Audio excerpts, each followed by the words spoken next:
I start the stream, the first thing that happens is Hutao starts singing some random haiku.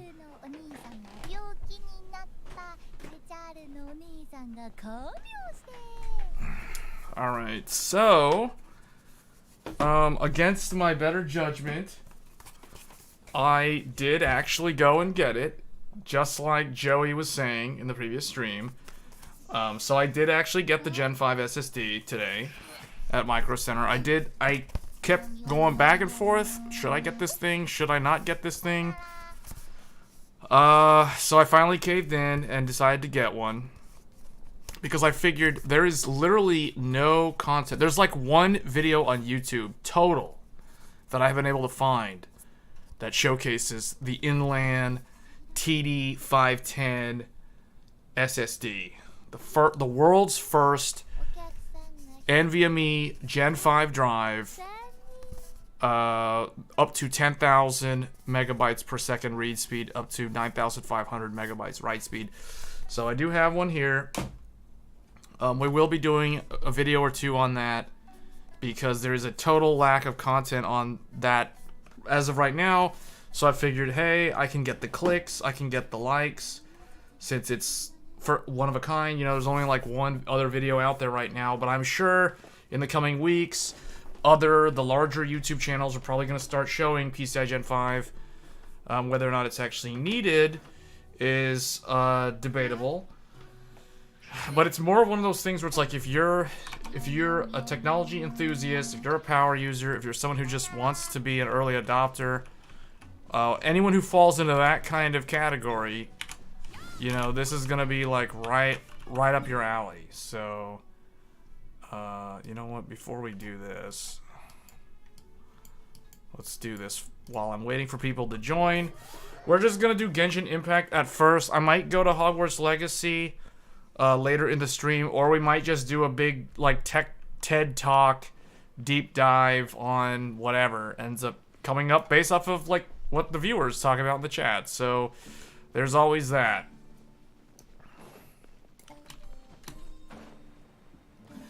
I noticed that a lot of people subscribe to the channel while I'm not live, so I'm probably going to have to replay a lot of those, like, so-and-so just subscribed, just so that they get their time in the spotlight, too.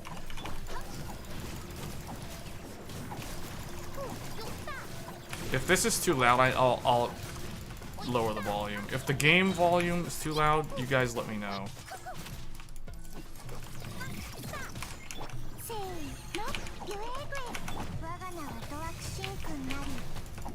Wait, I need...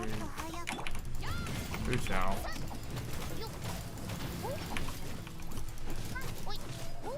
I don't know how she managed to break the thing without me using Electro. That's cool.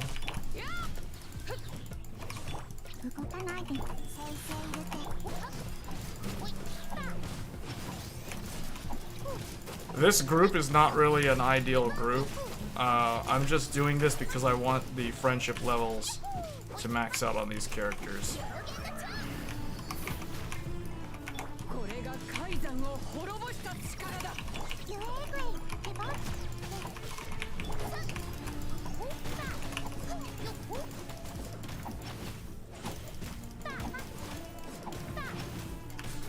But as people join the chat, or people start watching the stream, we will transition over to more of like a discussion-based stream like I always do. I think we've kind of...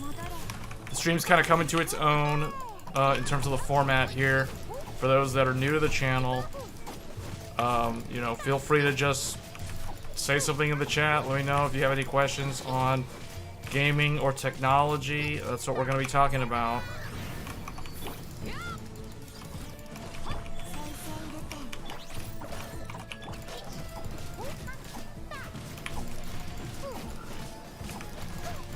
This is the complete, like, non-optimal group, but it's okay, it works.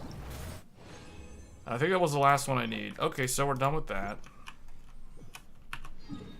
Now we're back to Back to our regular scheduled programming.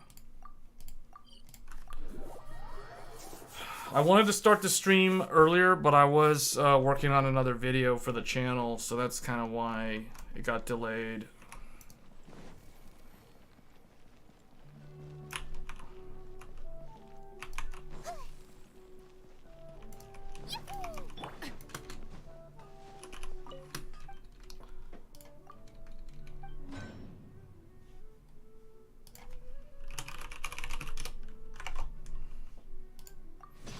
Okay.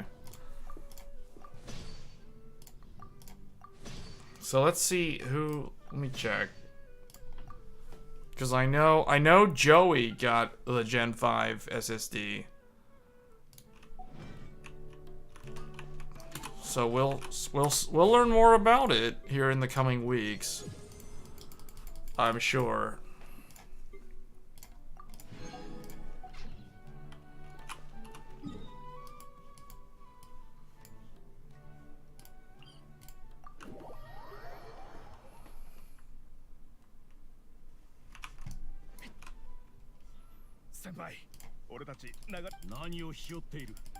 Okay, kind of want to skip through a lot of this because we only have like one day.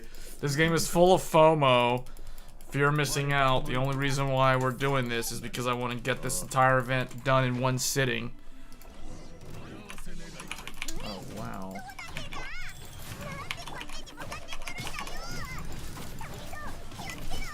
We have the power of Dendro and burning.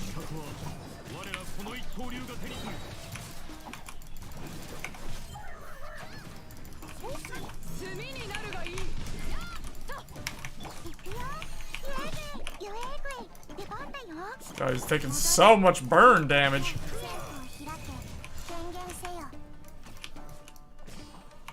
We might talk about the different motherboards again because I was talking with some people about the Gen 5 storage and there's a lot of confusion. There's still a lot of confusion about the newer platforms.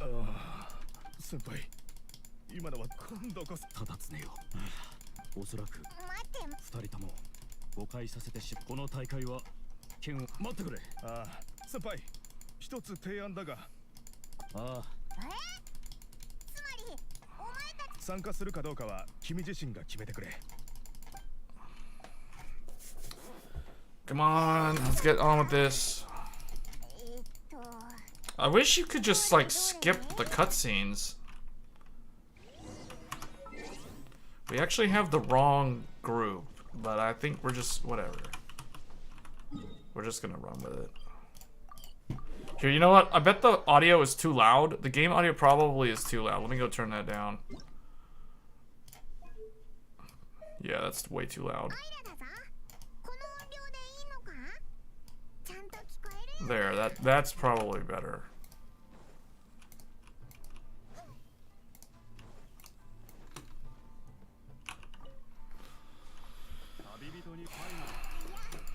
So we're about what, like 1.5 weeks out from the Ryzen 9 3D cache stuff coming out. I'm still running the 128 gigabytes of RAM, by the way. You know what? I don't know why. Okay, the title of the video needs to be different. The title of the video looks like a bait and switch title. I'm probably gonna have to change that title. Because I basically took the title from the previous live stream and just reused it. Because I was too lazy to update it. Yeah, let me change it. I'm just gonna, well, you know, I'm just gonna leave it. Because the description has the updated topics that we're gonna talk about.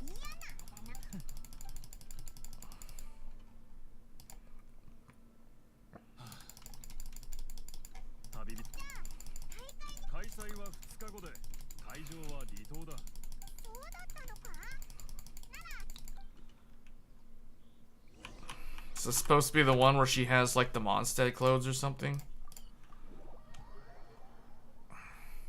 I don't know.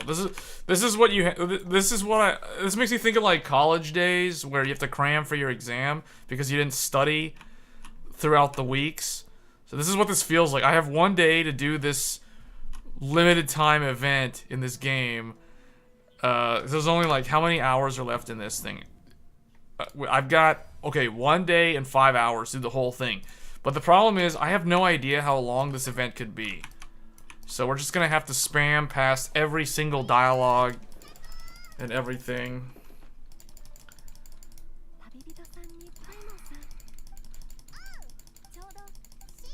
This is gonna be some like tournament or something, whatever. It's always the same thing. It's cool. Ayaka, she's like one of the best characters in the game. So desu ne. Hi. Hayaku.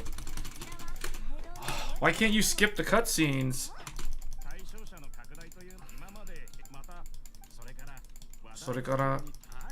Hi. Come on, man. Go. Ikuyo.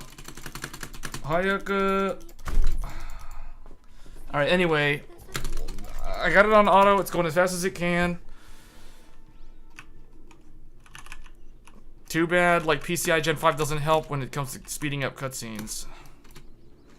Man, the stream yesterday, though. The stream yesterday was probably one of the best streams I've had in a long time. That live stream, it was like 5 hours or whatever. It was super long. But toward the end of it, it was popping off. Like, it was pretty crazy.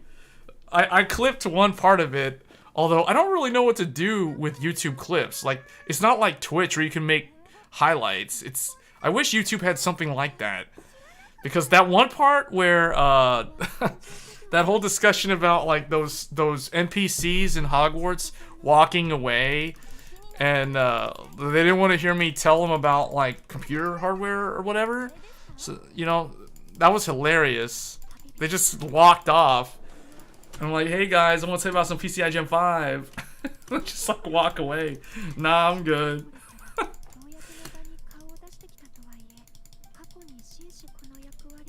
Oh, I think I already know what this event. This is the same event that they had like months ago. Alright, we got some viewers in. I don't know what's going on. I know I have some subs, I guess. Ben Cotes subscribed to the channel. Okay.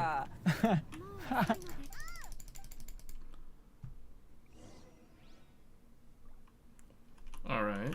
Wait until 2 days later. This is like the most gimmicky mechanic. Come on. I'm just gonna... Oh, okay. Hey, Mr. Tennis.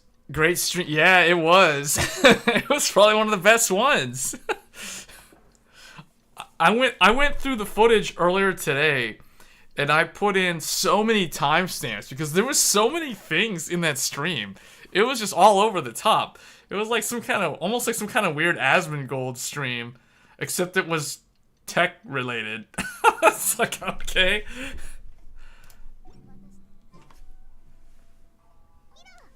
The whole, like, there was one part, I think the John Travolta meme was brought up.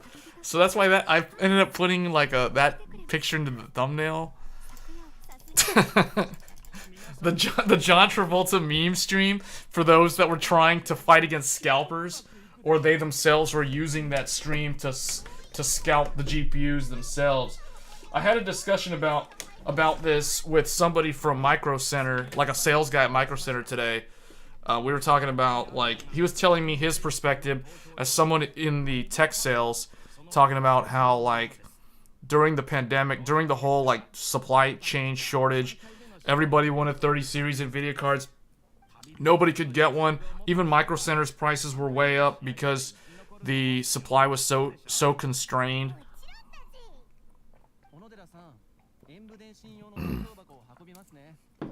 So, and he told me, like, back then, it's like, it was so hard to get the 30 series. A lot of people just kind of gave up. And then eventually, now we're in a situation where, you know, the 30 series have come down in price recently. Finally, it's about time. But it's a little bit too late. Because now everybody's just kind of sitting around waiting for the next best thing that's more affordable than these ridiculously overpriced flagship parts. Why is this guy here? Oh, this is like a contest. Okay, this guy's from Sumeru. I was like, why are you here? Okay, let's go in here, right? I think this is where we go. Prepare for dueling. Okay. I don't need to watch. I don't need to read the rules. Just go in. Just duel. Check your opponent's traits to better devise countermeasures. You will be unable to use elemental skills or bursts during these duels. You will obtain new abilities of Pari and Hone. Okay, this is not what I thought it would be. Okay. Huh. You're waiting until the 6800 XT gets down. I mean, it was already very close to that price. During Black Friday, you could get one from Newegg for $530. I think it was like around $530, $535, and it came with the 2 free games. I don't know if that same deal is still around.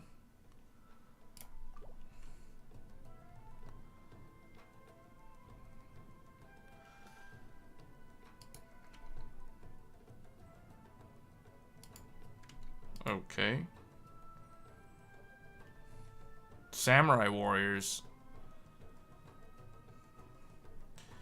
Yeah, there were a lot of deals. Huh?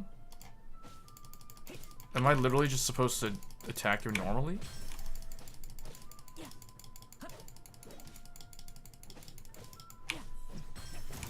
Oh, wow, okay.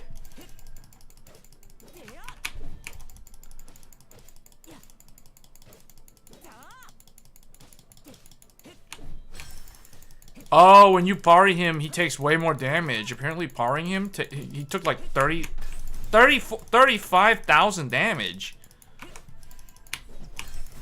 Oh, wow, okay. What is up with games these days? Like, it's like everybody's copying From Software. Like, now everybody wants to have, like, parry mechanics in their games. Like, you want to have perfect timing.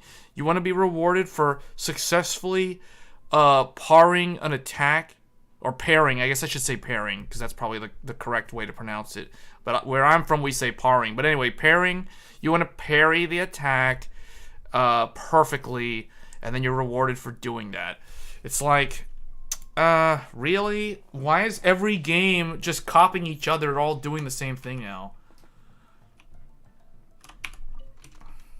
Are you ready? Okay, yeah, let's go. I mean, okay, let's go pro. Let's go pro. I mean, I'm pro. I'm from Sekiro. Oh, I didn't do it right there. Oh, so the timing is a little bit harder, huh? There, I parried him. There, I parried him. I told you. Demon Souls. That was for Demon Souls. That was for Dark Souls 3. That's what you get. That's Dark Souls 3. That was Dark Souls 2. Wasn't as good. We didn't get that 34K. Dark Souls 1. See, there you go. Sekiro.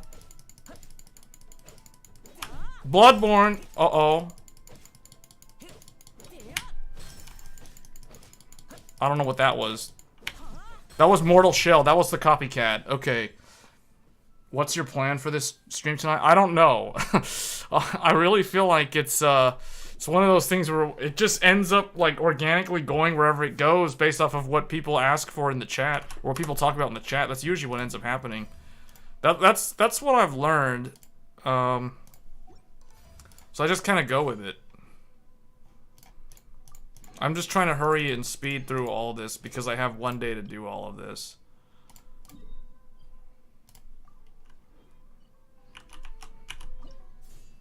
Prepare for the duel. But I was going to talk a little bit about the upcoming hardware. Well, we might talk about the motherboards because there were some. So I researched that PCIe Gen 5 SSD, and right now on YouTube there's literally only one video showing that SSD online. So I left a comment. So somebody was saying they were going to do that. The video is showcasing the drive running on an X670E Asus Strix, ROG Strix E-E. And so, I mean, it's cool. But someone was commenting saying, like, they want to put it in the Intel, but they're not sure. So we might need to talk about that. We might need to talk about Intel's Z9 or X or Z790. Because I am going to do some content on PCIe Gen 5 real soon. Oh, this is the real deal. Oh, wow, he hit me. I wasn't ready.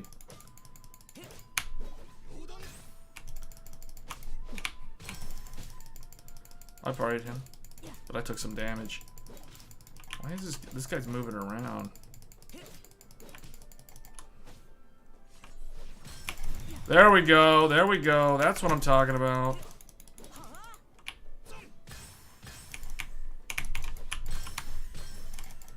They're trying to really make this Sekiro. This is like a wannabe Sekiro.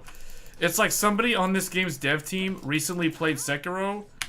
And he's like, let's do a FOMO event where we have parrying mechanics and make it samurai themed. So like, it's like, okay.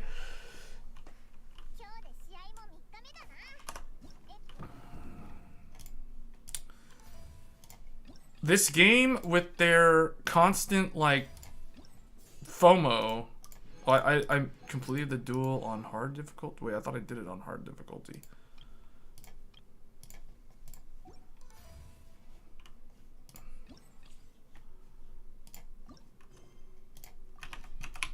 Oh well, I don't really have time for that. So, as long as I get the Primo Gems. I'm only here to get the Primo Gems.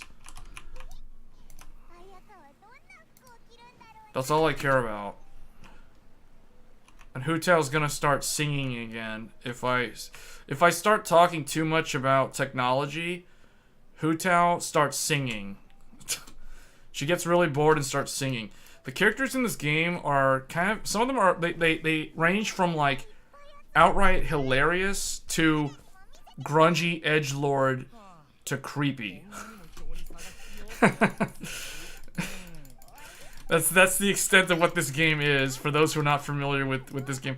So, the title says Hogwarts Legacy. That is a complete bait and switch. This is actually Genshin Impact, for those that don't know what this game is. But I think a lot of people probably know what this game is, or they've heard of it. Because the game, considering the game is like super big. And if you check like Google Trends for like different game titles, this one is right up there with like League of Legends and Fortnite. It's super big. Like this game is bigger than Minecraft. I don't know how or why, but it just is. It's probably because a lot of people play it on their smartphones.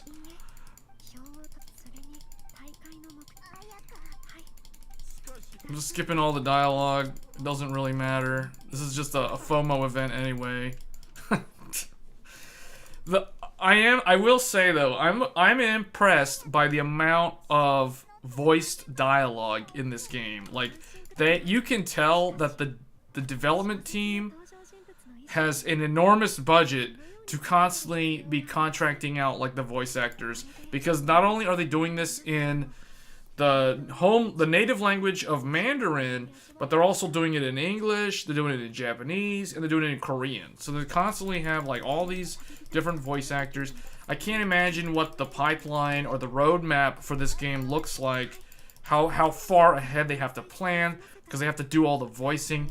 That was the thing. I remember watching like a documentary from Square Enix on like the history of Final Fantasy, and I remember them talking about how when they made the transition to the PlayStation 2, they introduced voice acting in the games, and they had never done it before. Like they were surprised how much further out they had to have everything lined up and ready to go because of all the voice acting.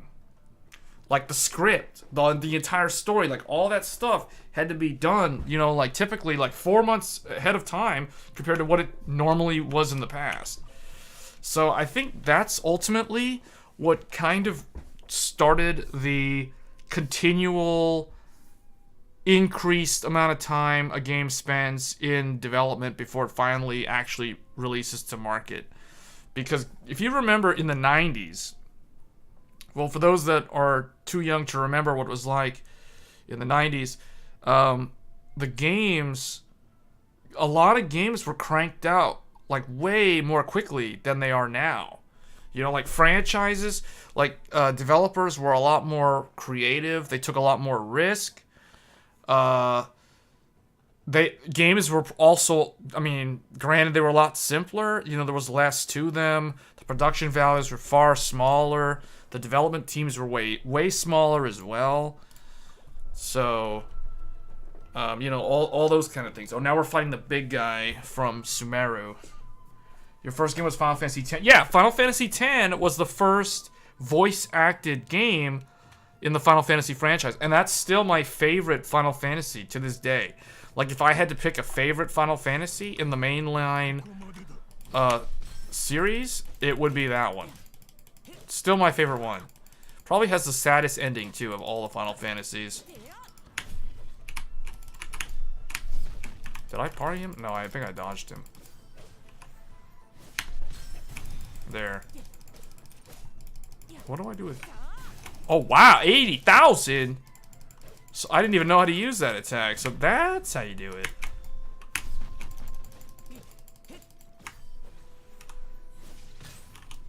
Okay, so you can't just hold it down. They really want you to parry.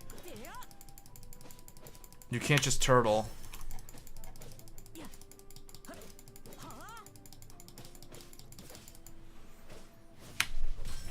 Man, they really want you to go for the big damage, though. They really want you to go for that big damage.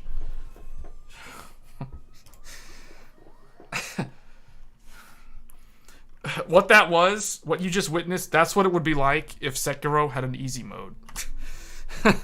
That's what easy mode in Sekiro would be like. You deal so much damage on the parry, on the parry.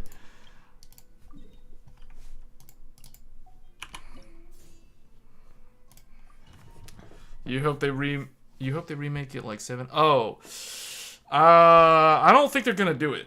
The reason why I say that is because they've already remastered 10 on the PS3, and they did it again on the PS4, and then that one's also on Steam. So I don't see them doing 10 and 10.2 for a long time. What I really think that they're probably gonna do, or I think what makes more sense in my mind, would be if they redid 1 through 6, or pick one of the ones from one of those original 6, like probably Final Fantasy 6, maybe 4, you know, like, or 5. Like, do one of those and, like, remake one of those, because those were, like, the old sprite-based ones, and it'd be really cool to modernize an old classic sprite-based Final Fantasy, you know, and make that kind of like how Final Fantasy VII Remake was made. So that's kind of what I think they would do. I think, like, what they did for Final Fantasy VII Remake is they took the battle system from Crisis Core, and they kind of mixed that a little bit with the battle system in almost like a mix between, like, Nier Automata and what's the other game I'm thinking of? Final Fantasy 15. Sort of like Final Fantasy 15, but not really. Your most mine is too. Same here. Final Fantasy 16 is my most anticipated game of the year. I like a lot of people when I was playing Hogwarts Legacy, people were telling me that like Hogwarts Legacy is probably gonna be game of the year, and I told them, you know what, I don't know about that, because I think it's a contender. Like, it's definitely probably gonna be nominated for game of the year. I don't know if it's gonna actually win. Oh, this little dog is confusing. Whoa, Seif the wolf? What is this?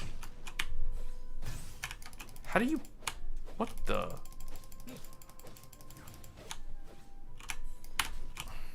Whoa. Oh, man, when he goes down, he goes down.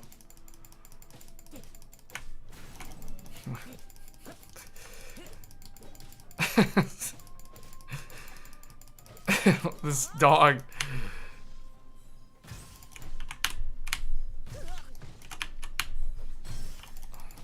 Huh. Interesting.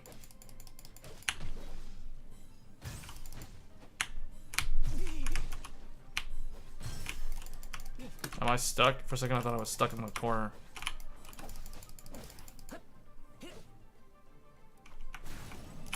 What? Yeah, I think 16 is definitely going to be on nominee list for Game of the Year. Because what else is there? What else is coming out this year besides 16 and Hogwarts Legacy? That you know a lot of people are wanting to actually play.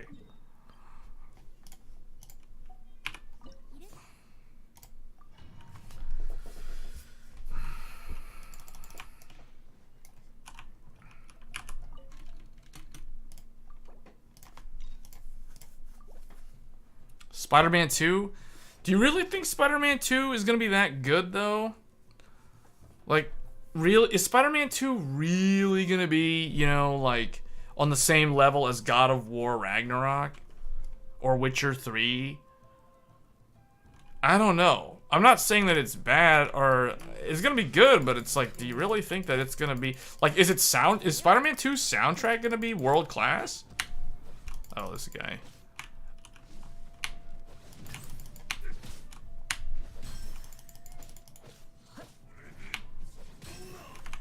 Man, this guy's harder to parry than the others.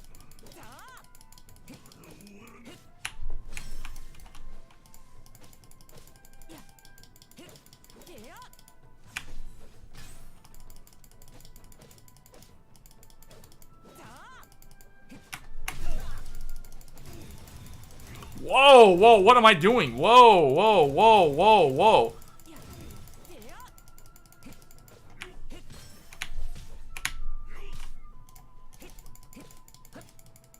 I don't know what that was. That was cool, though.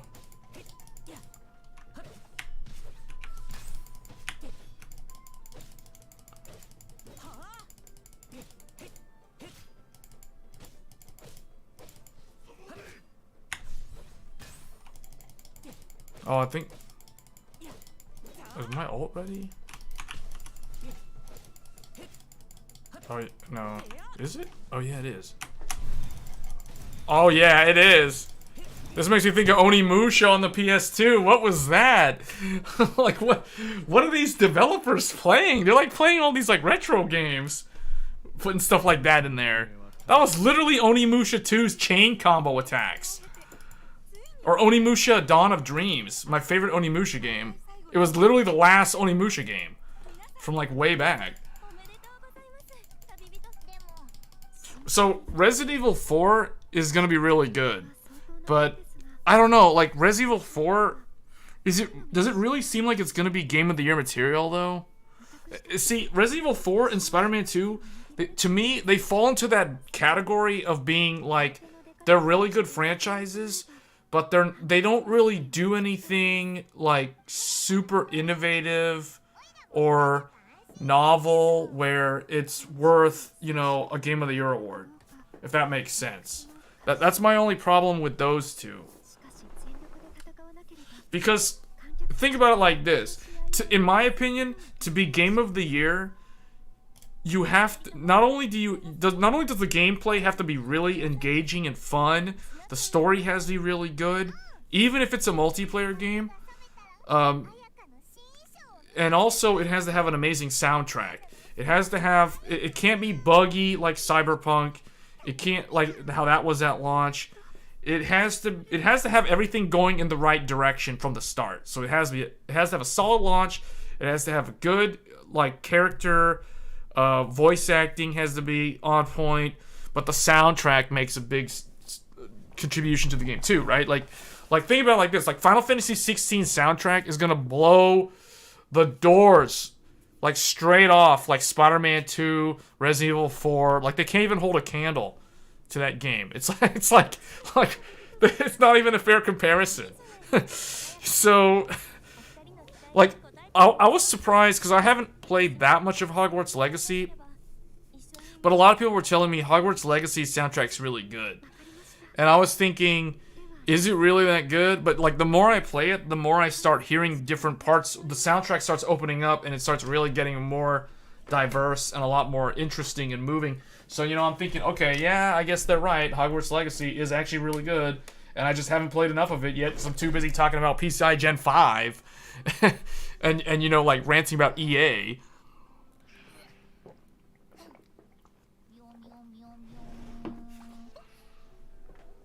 How does Genshin run on the XTX? Man, Genshin can run on a potato. like Genshin runs perfect. Like everything's maxed out. It's 4K native, and it's not a single hiccup.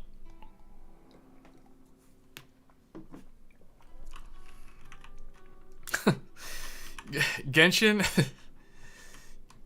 Yeah, Genshin just, you know, you don't even think twice about Genshin Impact. it just runs. It's just Genshin Impact. All right, so we literally have only one left. I have to do this quest. Where is it? I like when Hu Tao starts singing.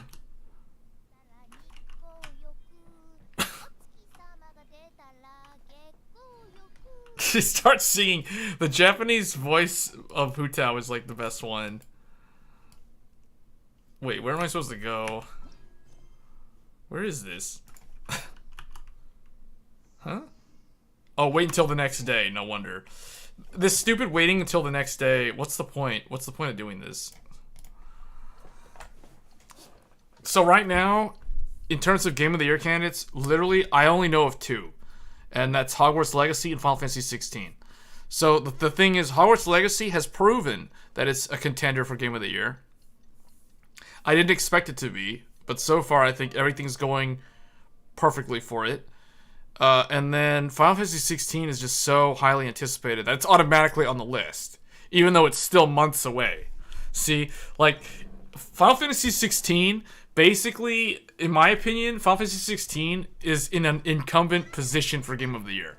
It's kind of like in the same boat that Elden Ring was in. Because I was 100% certain a year ago that Elden Ring was Game of the Year. Like, literally, before I even played it, I was thinking, okay, what's possibly going to actually compete with this game for Game of the Year? The only ones that I could think of was, like, Horizon Forbidden West, because that came out like earlier in the month. It was like early February, and Elden Ring was late February. The only other games that were, you know, God of War Ragnarok, but that was like months away, and that was like toward the end of the year. And I assumed, okay, God of War Ragnarok is gonna probably be on the list. I'm not a big God of War fan. So, I never played it. I never played Ragnarok, and I still haven't even played the original remake. Like, the only God of War game that I've ever played is the old school God of War 2 on the original PlayStation 2. Like, that's the last time I actually played a God of War game. Wukong Black. Oh yeah, no, that game. Yeah, the problem with that game though isn't that is that a Chinese developer or is that a Korean developer? I think it's a Chinese developer, isn't it? Because we got Wolong Fallen Dynasty is coming out in a couple of weeks, and I'm gonna be streaming that game on this channel. But that's a Japanese developer. That's made by Team Ninja, the guys who did Nioh 2 and Stranger of Paradise and Ninja Gaiden, Dead or Alive, you know, all those franchises.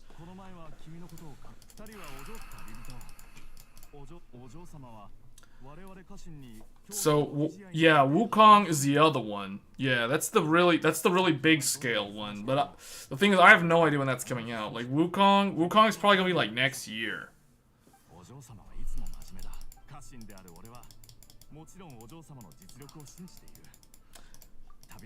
Yeah, well, I mean, it's gonna be released in the US. I'm just saying, like, it's it's a Chinese developer. Like, the people who are developing it is a Chinese studio.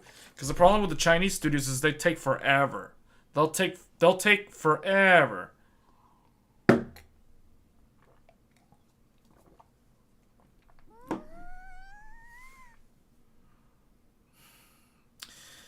It's like Ayaka comes out wearing like Mondstadt clothes, and they're like, "Hello, Anastasia."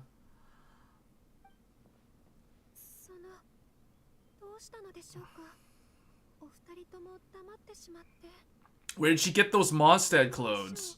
Or is that supposed to be Fontaine? Is that Fontaine clothes? Wait, hold up. These are not Mondstadt clothes. I think these are Fontaine clothes. This is supposed to be... Her outfit is like a preview of what is to come in the second half of this year. You know what's going to be stupid? If Genshin Impact ends up being on Game of the Year contender for 2023 because the Fontaine arc ends up being so amazingly epic, I don't know what's gonna happen. like if Genshin Impact Fontaine arc ends up being a contender for Game of the Year, that will be very, very depressing. If it's literally Final Fantasy 16 versus Genshin Impact versus Hogwarts Legacy versus, you know, like some other game like Starfield or whatever, like if that's all it is, that's pretty bad. I'm not trying to say like Genshin Impact's bad, but if Genshin Impact ends up on the list, that just means that there's a lack. Oh, it is Fontaine. See? She's wearing a Fontaine outfit because Fontaine is coming later in the year. Because those who are not familiar with Genshin Impact is basically like an MMO. Like there's constant content updates, basically every patch, and the really, really big ones are the like when they change the numbers. So right now we're in like the 3.0 era of the game.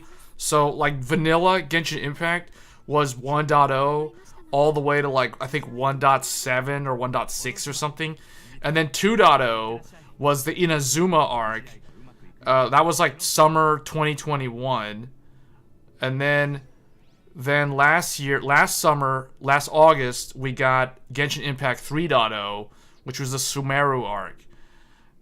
And then, like, this year we're getting Genshin Impact 4.0, which is the Fontaine arc.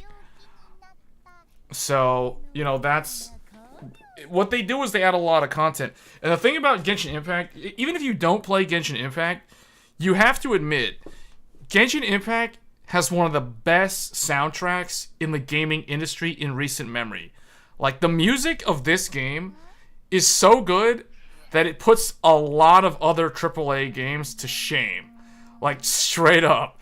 It puts things to shame.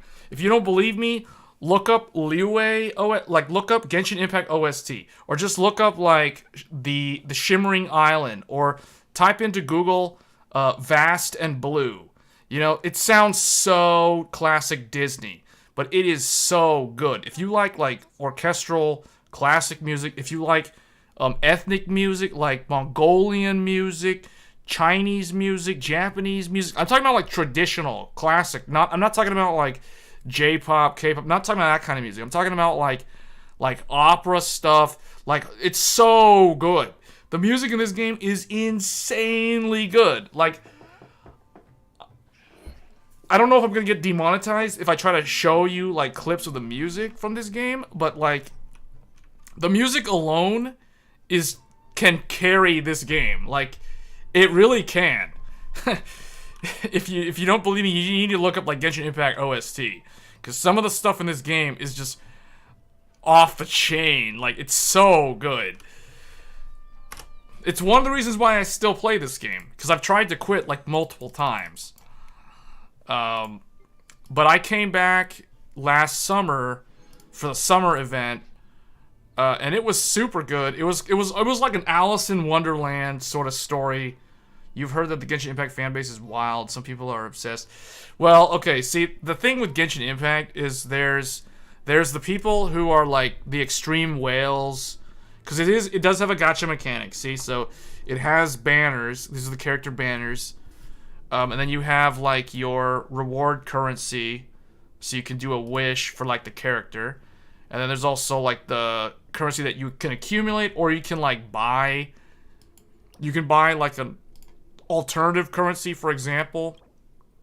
So if you have something called Genesis crystals are basically the pay-to-win currency. The Primo Gems is like the free-to-play currency. So yeah, it does have that, and that's the controversial part of it. But like literally, you don't have to partake in any of the gacha mechanics of the game. Like literally in my case, I don't have any of these like whale type top tier weapons because I don't really play the game that hardcore. So I don't have any of this stuff. Like literally, my only thing with the game is I try to collect the characters, and that's about it. Like I just stick to the bare minimum. Like none of my artifacts. Look at that. See, I'm using like 4-star artifacts, and I don't even max level my artifacts. See, like the max level on a 5-star is 20, but see, like this one's 18. And you guys look. See, most of my artifacts are not even max level. So I'm what you call just someone who's like casually plays the game for fun. So, but yeah, like if you look up like someone who their YouTube channel or their Twitch channel is dedicated to Genshin Impact, like I look like a complete noob. Well, not really a noob, but I look like a scrub compared to somebody who's like some insane gacha whale, right? You don't know what Genshin Impact is besides... So think of Genshin Impact as like I guess the closest thing I can compare it to, although it's not really a direct comparison, is a game like... think of like Monster Hunter World or Monster Hunter Rise mixed with Phantasy Star Online. It's kind of like Phantasy Star Online, where, you know, Phantasy Star Online... You can group up with other players to take on like group-based co-op content. This has that aspect to it, and then but unlike that game, this game doesn't have any like centralized cities or hubs where you can hang out with other players all the time. So it's only instance-based, like Monster Hunter World, where you can only group up with, you know, like a party of 4. But it's all instance-based, so it's not like you actually have a centralized city or anything where you can like meet people all the time. So it's more isolated in that regard. It's available on mobile phones, so Android, iPhone, and the tablets, of course. And then, of course, it's on PC, like I'm playing it on PC. And it's also on PlayStation. You can play it on the PlayStation 4 and the PlayStation 5. So the only platform that it's not on is the Switch and the Xbox, which, quite frankly, I'm surprised it's not on the Xbox, considering it runs really well on the PC, and it's on the PlayStation. So it's like, okay, wow. But yeah, it's a gacha game, but you don't have to. You don't actually have to use the gacha mechanics. Like you can literally be free to play. And you can still do all the actual content that matters. What's your overall impression of the 7900 XTX so far? I think it's an amazing graphics card. I still think, so like when I compare it to AMD's previous launches and previous generations, I really think the best graphics card generation that AMD launched was the 6000 series. So RDNA 2 was actually their best in the last 10 years. If I had to name a close second, it would probably be the HD 7000 series from 2011 and 2012. So I think that series and the 6000 series are AMD's best GPU lineup in a long time. The 7000 series is good. It's really good. It's just not as good as the 6000 series was when it was new, and it's also not as good as the 7000 series of a decade ago. Because when you think about it, when AMD launched the 7000, so the HD 7000 series, so the HD 7970 and the HD 7950. Those two graphics cards were the world's fastest graphics cards. They completely like took the performance crown from Nvidia, definitively, and it was several months until NVIDIA countered with their next generation Kepler-based, like GTX 600 series. So AMD actually had the performance crown for an amount of time to establish themselves as the number one, you know. So, and that was in 2011. And then in the 6000 series, the reason why the RDNA 2 GPUs are so good, in my mind at least, is because when NVIDIA launched the RTX 3080, and then they launched the 3070, and then later the 3090 and all those stuff. When AMD launched the 6800 XT and the 6900 XT, I think the general public did not expect AMD's graphics cards to match NVIDIA's graphics cards. I think that's the reason why it was so amazing, because it had been so long since NVIDIA was actually challenged at the high end. And that's the reason why, since RDNA 2 was able to bring parity to NVIDIA at the high end, that's the reason why I think it was a very successful launch. And when you look at the 7000 series, they almost bring parity. But it's almost like this generation, like RTX 40 series versus like RDNA 3, it's kind of like a repeat of like GTX 980 Ti versus Fury X. Or actually, no, it's a little bit more than that. I think it's more like, well, I guess it's kind of like that. It feels kind of like that, yeah. Because realistically, the RTX 4090 at 4K is only like 15 to 20% faster than the XTX. But think about it like this. You got to think about it, how much it costs. It's one thing to claim that you're the fastest, but it's another thing when you look at the price, because the RTX 4090 is 15 to 20% on average at 4K faster than the XTX. If you go down to 1080p, the gap is like even smaller. It's like 10%. So only at 4K does the 4090 pull further ahead. So I'm putting NVIDIA in the best positive light as possible when I'm comparing it at 4K. Because at 4K, the difference is close to 20% between the two of them.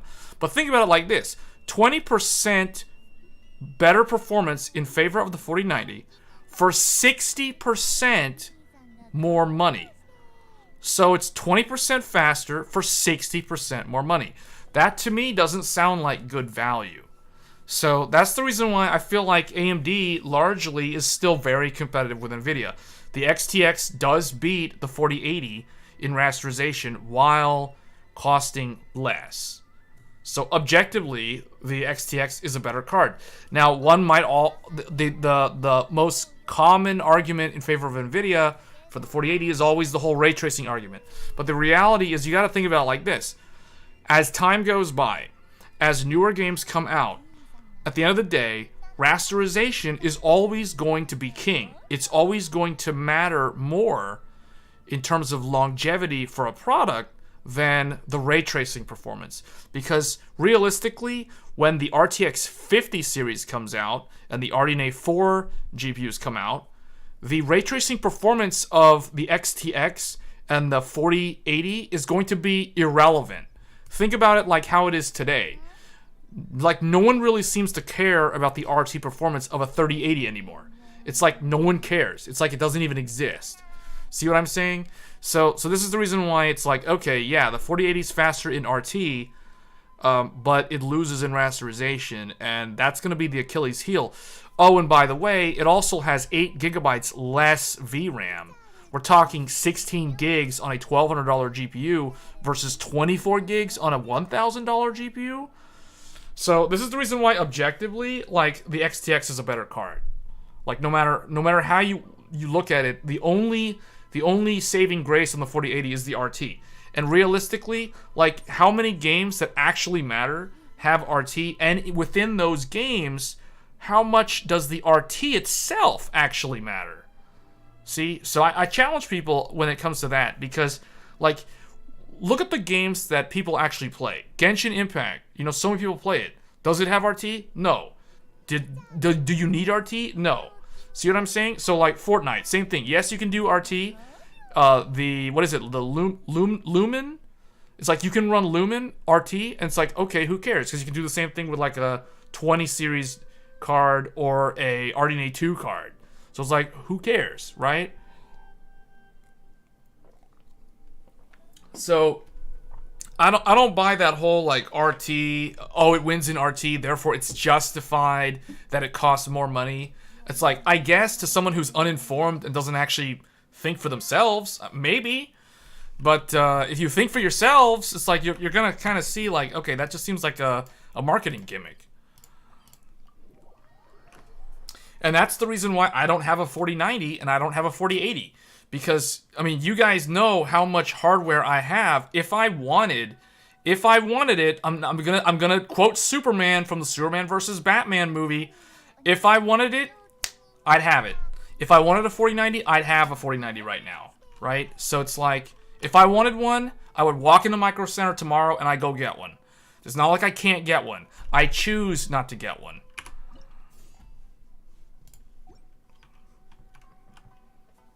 It's like, why should I pay 60% more money for, you know, at best, 20% more performance? See? And it's not like I can't do anything with my AMD card that you could do on an NVIDIA card. Like, I'm proving right here, streaming and encoding the video to YouTube on an AMD RDNA 3 card, that the encoder is actually really good. You know, so a lot of people say, oh, you have to have NVIDIA to do streaming. Actually, no, you don't. You totally don't. So that's another, like, it's one of those weird things where it's like, if people keep saying the same thing over and over and over again, somehow it becomes true, even though it's not true. So, you know, it's one of those things where it's perpetually repeated over and over and over again, that people just think that it's true, when in reality it's not. See, I disagree, because I've seen ray tracing do things in the Hogwarts castle. It doesn't look right. Like, if you turn on RT in Hogwarts, go inside one of the bathrooms, and you'll notice that the god rays from outside are now shimmering on the floor where they're not supposed to. So I don't really agree. Like, I have tested. I have lots of videos on my channel showing the RT on and off. And it doesn't really look, it's not like a game-changing difference. I don't think so. But again, it's a subjective thing. And if I'm playing Hogwarts Legacy on the XTX, I'm playing it at 4K.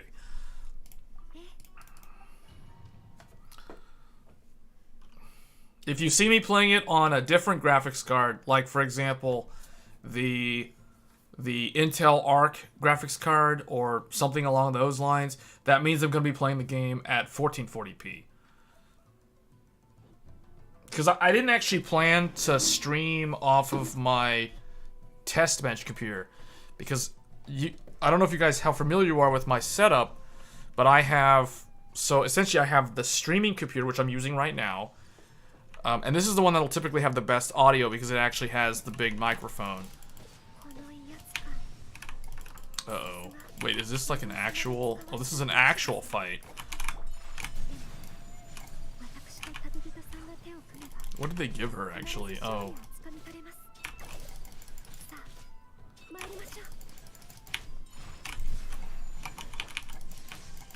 Oh, it's Electro Traveler. They just automatically made him Electro Traveler.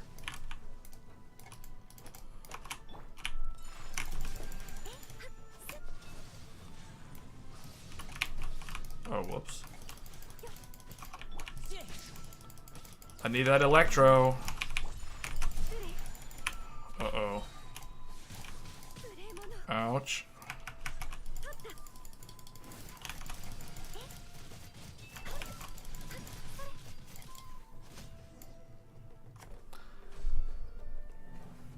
How is Intel Arc? Intel Arc is actually really good. Like, Intel Arc is really good. It's, with these recent games, like Forspoken and Hogwarts Legacy, Intel Arc has disappointed me a little bit on the 1440p resolution. Like when I did my review for Intel, I literally like recommended the Arc GPU for a 1440p monitor. However, with these newer games like Hogwarts Legacy, Intel Arc is really not strong enough to handle the game at 1440p. At least not at native res. Now you can turn on XESS or FSR2, and then the Arc GPU handles it fine. But the thing is, it's kind of like, well, I said this thing would be good at 1440p at native res in my review, but these newer games are proving me wrong. So that's kind of my only little... I'm kind of a little bit disappointed in that regard. But at 1080p, the Intel Arc GPU is still very, very good value, because you're never going to be VRAM limited, as long as you have like an A770. The A750 I'd probably avoid, unless you're really just on 1080p. But the 8 gigabytes of memory, I think, is going to be the limiting factor with that GPU.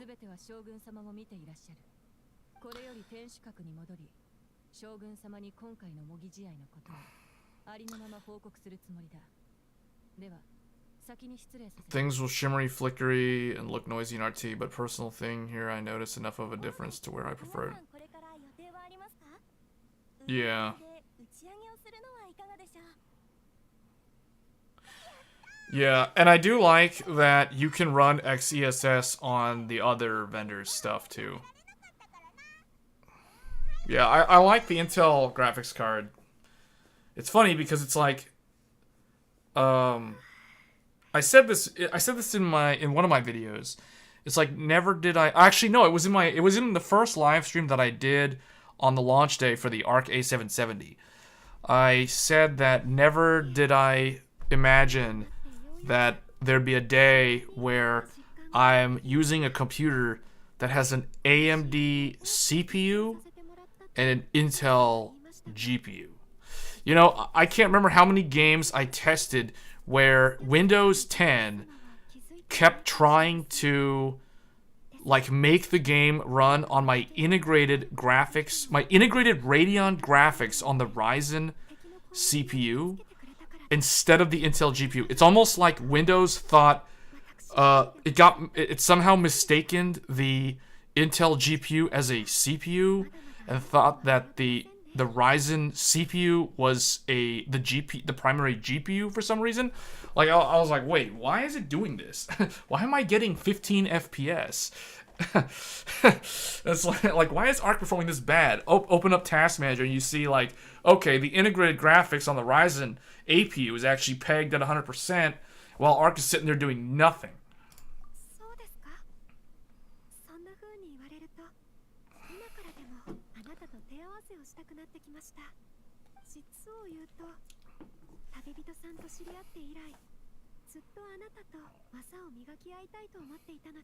Yeah, and that's totally fine. It's totally fine that and Intel can do that, right? Because it's their thing. They made it, so they should have the more premium XESS experience, so to speak, than on the other vendors' cards.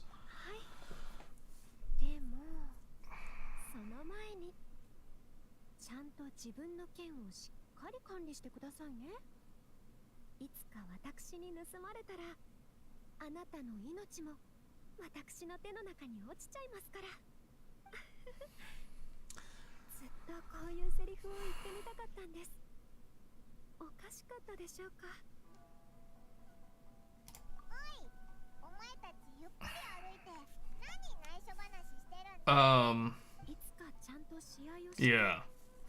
Yeah, well, the thing is, we'll see. Intel, I will say this, as someone who has insight into what goes on in the industry on the enterprise side, what I can say is Intel is really, really trying to push their graphics cards. They're making a big push into the data center, into the server market for their GPUs. As AI accelerators, and also like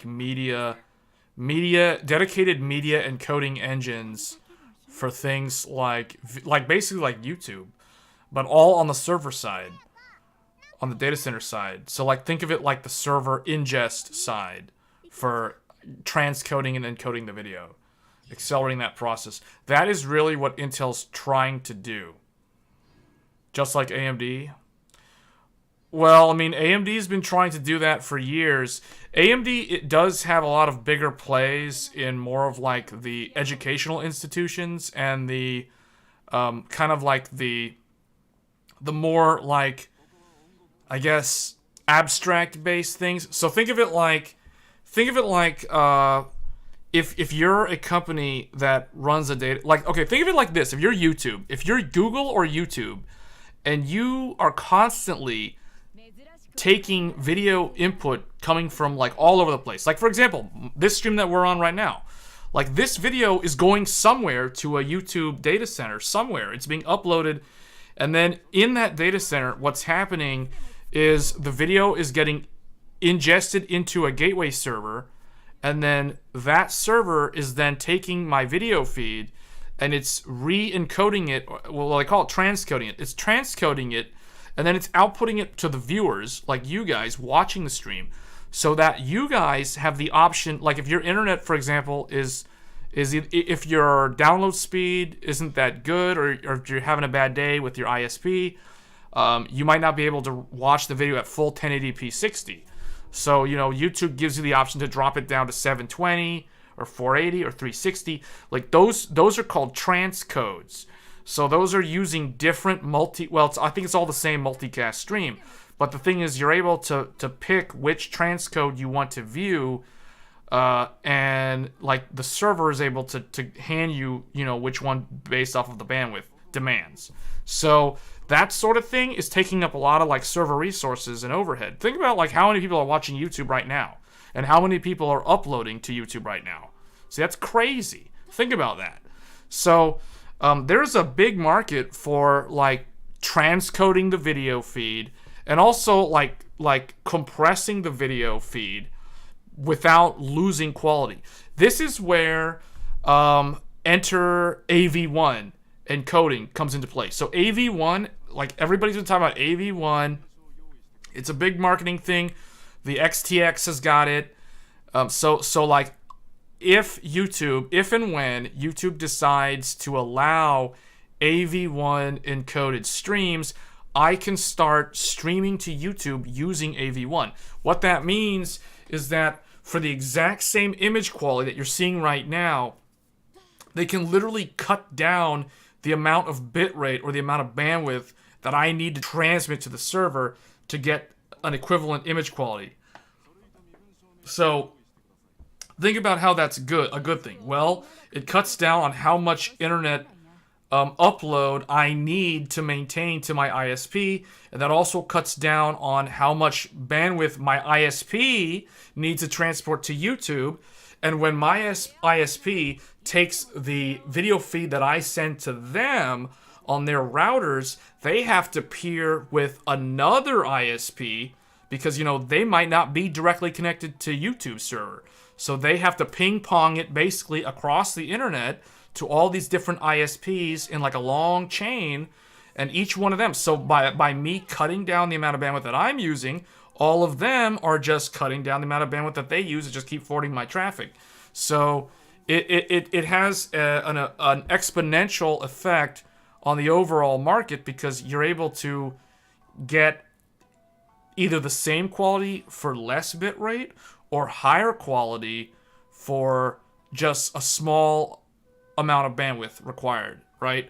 So that helps everybody. It's like it's one of those things where it's a rising tide lifts all boats. That's kind of the whole thing about AV1, and that's why a lot of content providers like Netflix, Hulu, YouTube, basically everybody, all wants to adopt it. What I don't understand is why it's taken so long to do that. Maybe it's because on the server side, they don't have the hardware that has the dedicated ASICs to do AV1 decoding, which to me is kind of weird, considering that AV1 decode, not only can it be done on the CPU, so like an EPYC CPU from AMD, for instance, that could do it, or an Intel Xeon CPU could do it. Now, it takes a lot of resources, and maybe that's the reason why. So maybe they're waiting on dedicated ASICs, and that's where Intel's data center graphics cards have a chance, because Intel's pushing the narrative of AV1 really, really hard. But the general public doesn't really know much about this, right? So this is all happening on the back end, on the business side. And then the other thing too is, like, NVIDIA has been touting AV1 on the RTX 40 series. AMD has it in the 7000 series graphics cards. So pretty much like a year from now, every GPU across the product stack from both AMD and NVIDIA will most likely all have AV1 encoding capabilities. Maybe the really, really entry-level stuff, think like RTX 4050 or like a Radeon 7400 or a Radeon 7500 might not have AV1 encode. But I'm sure they're all going to have AV1 decode, because the RDNA 6000 GPUs, they all have RDNA, or they all have AV1 decode. So that means that if you have, say, a 6800 XT, you can watch. So if somebody starts streaming AV1, if and when YouTube opens up the floodgates for AV1, and if you have a 6800 XT, you can watch the AV1 stream just fine. Now, you won't be able to upload or stream in AV1, but you can at least watch someone else streaming in AV1. So it's the same thing with the RTX 30. So like the RTX 3080, same thing. It can watch an AV1 stream, but it cannot like upload, or it can't stream itself in AV1. So I hope that makes a lot of sense there, because that's where I think Intel stands a chance in the GPU market, because I really think that their market strategy on the consumer side is going to remain very, very weak. I think the average gamer doesn't care. Like, they're not going to go out and buy an Intel Arc GPU. The only person who is going to buy an Intel Arc GPU is someone who feels confident enough that they're willing to take a gamble on a product that's not really time tested or field tested, if that makes sense, right? So it's like, I know a ton of people that play like a lot of mainstream games, and I've told them about Intel Arc. I've told them a lot about Intel Arc. It's almost like I'm an Intel tech evangelist, and none of them have taken my advice. None of them have. It's like I haven't moved the needle on anyone's opinion when it comes to Intel Arc. No matter how much I try, they're just gonna stick with their tried and true Radeon or GeForce cards. Like, it's like, it sounds cool, man, but nah. I mean, I'm already used to GeForce Now, or I mean, not GeForce Now, GeForce Experience, or nah, I'm too used to my Radeon.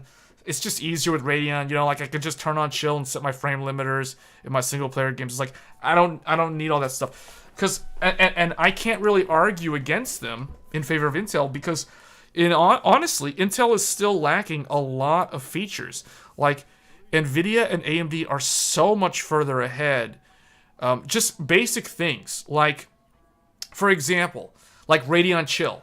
Like, if you let's say you're playing a single player game, and it's an easy game to run, so you don't need like 500 FPS, because that's just going to induce coil whine, because the GPU is pegged at a really, really high frequency for no reason, right? So in that scenario, you'd be better off setting a frame limit. And if the game is an old game and it doesn't have a frame limiter, and you don't want to use VSync, then you can turn on Radeon Chill, and you can specify a minimum and maximum frame rate, and it'll just stay at that frame rate. So like, the secret trick to impose a frame limit on any game with a Radeon card is you turn on Radeon Chill, and you set the minimum FPS. Like, let's say I want to hard lock a game to 120 FPS. So what I can do is I go into Radeon Chill, I specify minimum FPS 120, maximum FPS 120. When both of those numbers are the same, that effectively turns it into a frame limit. Now, NVIDIA has a similar thing, but it's hidden away in the NVIDIA control panel. So as far as I know, you can't really do it with GFE.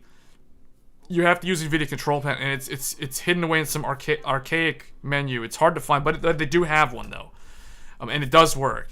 So just AMD's gives you a little bit more control. But yeah, they have the ability to impose a frame limit on the game. Intel, as of right now, doesn't have that ability at all. So then, like, another thing that Intel doesn't have that the others do have, any sort of virtual super resolution. So, like, for instance, AMD. Like, I have a 4K monitor, but with AMD, I can turn on something called VSR, aka Virtual Super Resolution, and I can actually run my monitor at 5K or even 8K resolution if I wanted to. It could virtually upscale to 8K res on my 4K monitor. Now, everything is going to look microscopically small because this is a 27-inch monitor, but AMD has that ability. NVIDIA has another similar ability. It's called DSR, Dynamic Super Resolution. It effectively does the exact same thing. So this is what I mean. Intel has none of that. So it's like, if I'm benchmarking a game on Arc, and if I want to show somebody like 1080p, 1440p, and 4K, but my monitor is only a 1440p monitor, I can't give them any 4K benchmarks with Arc because I can't like virtualize 4K resolution with the driver, if that makes sense. I can do that on AMD and NVIDIA, but I cannot do that on Intel. So Intel's missing a lot of these features with their graphics card, which makes them, like, you know, it's very, very hard to recommend them unless the target user is never going to use these sort of features. The noise suppression is another thing that Intel doesn't have. Like, AMD has Radeon noise suppression. NVIDIA has something called RTX voice. They're effectively the exact same thing. So it's like Intel is still like way behind the curve when it comes to features.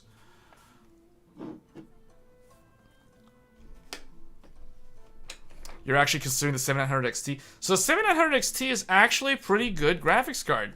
It's a pretty good graphics card at a not so great price. That was my conclusion when I reviewed it last year. It is a pretty good graphics card. It's better.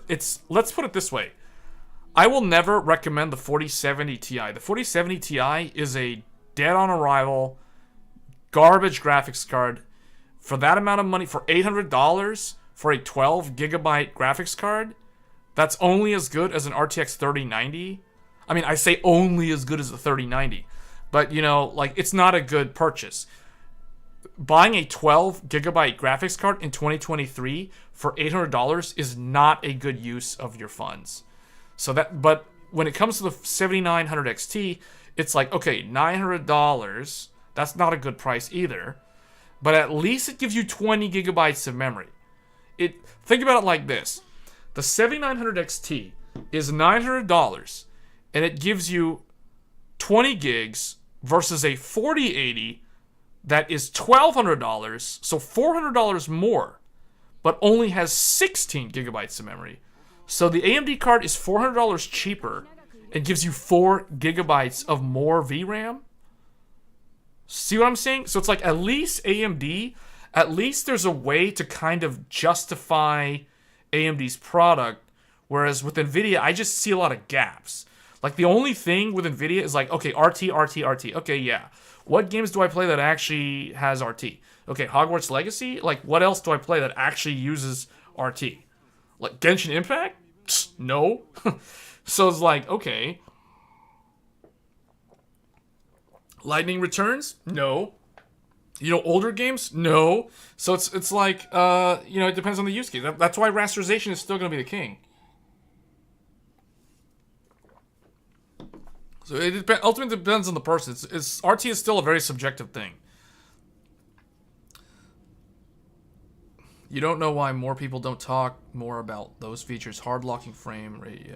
Yeah, it's way more power efficient.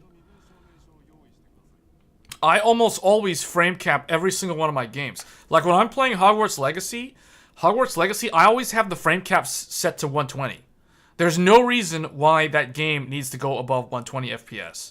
Like, why? Why would you need to play a single player game at like 200 plus FPS? Like, all that does, especially if you're on a high-end GPU, all that's going to do is drive up your power bill and just like heat up your room over time. That's all that does. Like literally that's all it does. Like what 200 plus FPS in Hogwarts Legacy? That's a meme. I think of the dog with the burning down house saying this is fine when I hear stuff like that or when I see stuff like that.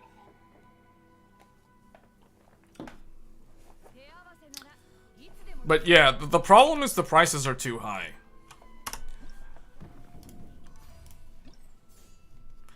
Wait, I haven't done this one? Oh, this is the last one. Okay, so we gotta do one more of these. And then we can probably go to Hogwarts Legacy, or we can discuss PCIe Gen 5 or something.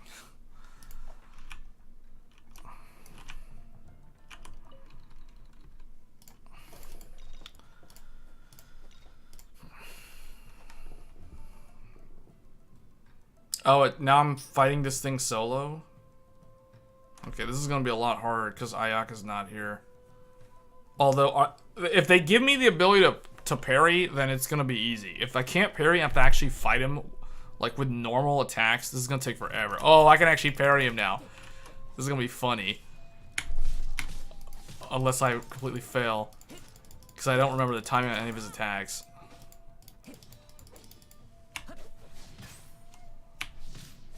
What? This makes me feel like I'm playing Sekiro.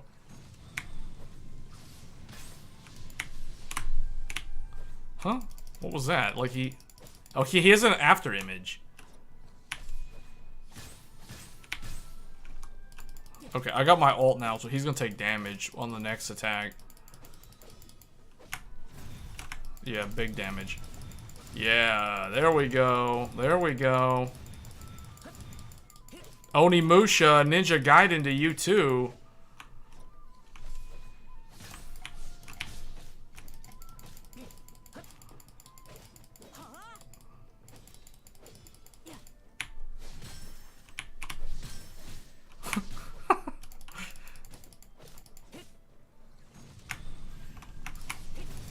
Oh, did I mess it up? Oh no, I didn't. Okay, I did get him. I did get him. I thought I messed the timing up.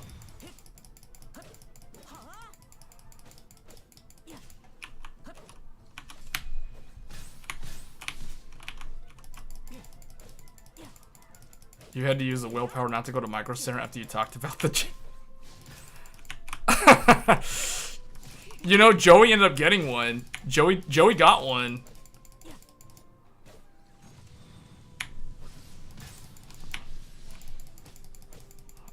Oh, I only got like 1 minute. Oh man, I gotta speed this up. Come on. How did I fail so hard right there? There we go. Got him. Oh man, I was getting a little bit worried that we were within that 1 minute remaining mark.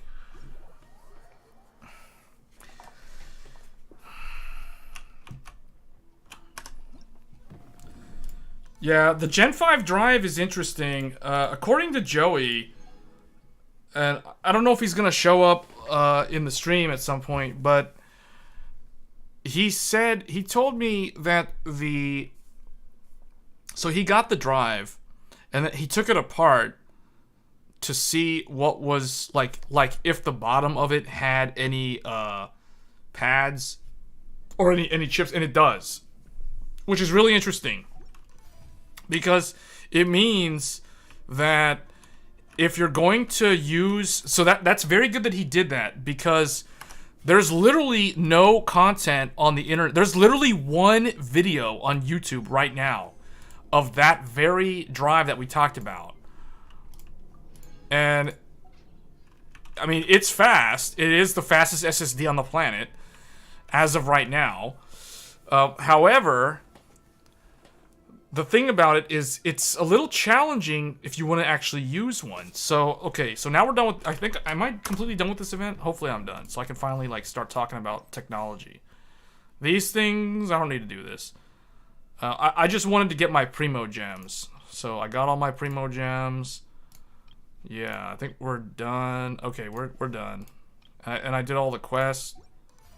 I did all this stuff. Yeah, so okay, good. We're good. We're finally done with Genshin Impact. The Hu Tao stuff. 8 days left to do this one. I don't know what this... Oh, that's the new area. And then the Spiral Abyss. We don't need to do that. Okay, I gotta do one more thing. I gotta fight a boss. Actually, hold on. Let me make sure. Let me see. So this guy... We're done with this boss. I think I gotta go to Enkanomiya and fight like the duo. Alright, I'm gonna fight duos. After I fight the duos, then we'll talk about the Gen 5. Because the Gen 5, I got a lot to say about that after what Joey shared with me. He took it apart, he took some pictures, he sent me some pictures. He did not put them in the Discord, but he showed me what the drive looks like when you remove it from the heatsink assembly. And it's pretty crazy stuff. Like, yeah, it's that drive is something else. Alright, I gotta fight these duos. I gotta go fight Dumb and Dumber here. And then after that, we can hopefully, like... Oh, they ran away from me. Hu Tao powered up. She went Super Saiyan, and they, like, teleported away.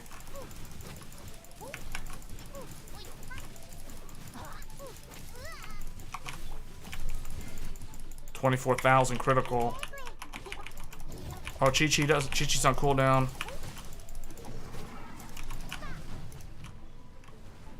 Don't let him stand on the thing. Oh, she countered him. She countered him perfectly.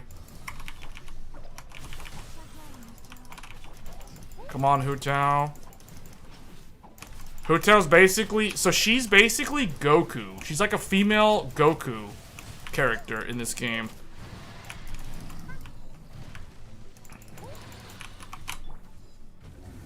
Those who are familiar with Dragon Ball Z. If Goku was a female, he would be Hu Tao.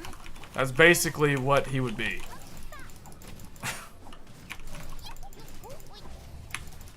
She's definitely main DPS. Oh, he's jumping up. He's jumping up on the wall. You can't let him get on the wall.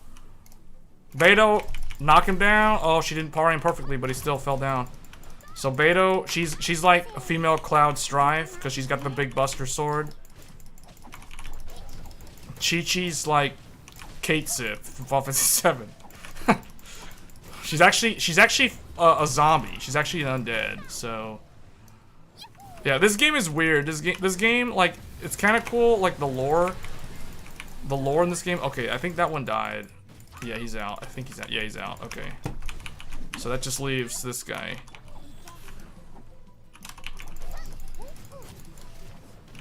Yeah, you're waiting to upgrade. Yeah, we'll talk about that in a little bit. We're going to talk about who this Gen 5 SSD is for, whether or not you should upgrade, because it depends heavily on the platform.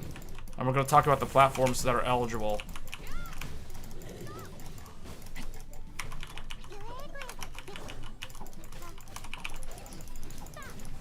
Man, this thing, I have barely done any damage to this guy.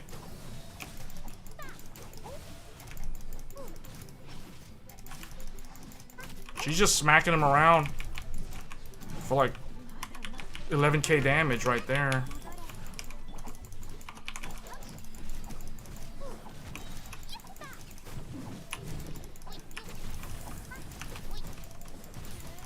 Oh man, that hurts.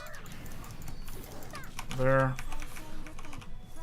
Oh, let's bring out the ults. Bring out the ults. Everyone just do your ults. Spam ults everywhere. This guy really doesn't want to die. Okay, now he's starting to go down.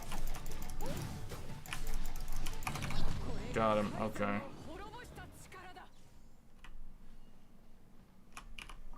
Okay. Now we're done with Genshin Impact. So I'm trying to get these. Dragonair's False Fin. I need 46 of them. So I literally only need 2 more, which means I only need to do this fight one more time, but we don't have to do that today. We're going to do it tomorrow. So we can talk about some other stuff.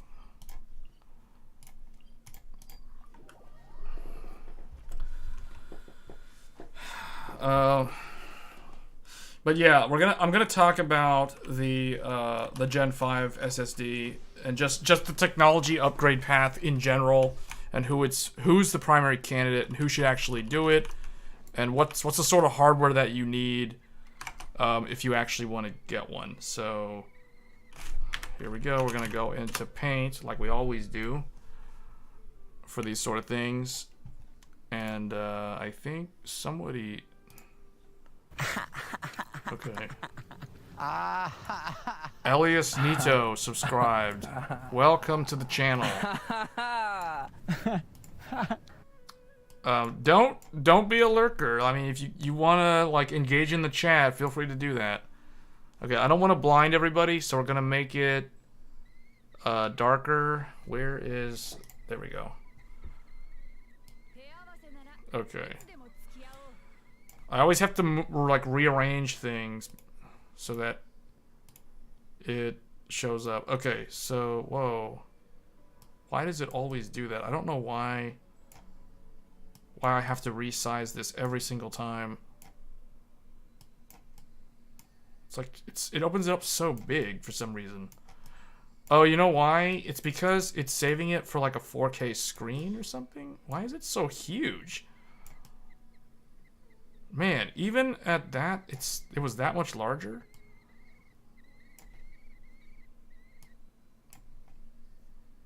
Okay. Okay, so hold on, let me let's get out of Genshin. So this isn't gonna be playing in the background the whole time. Okay.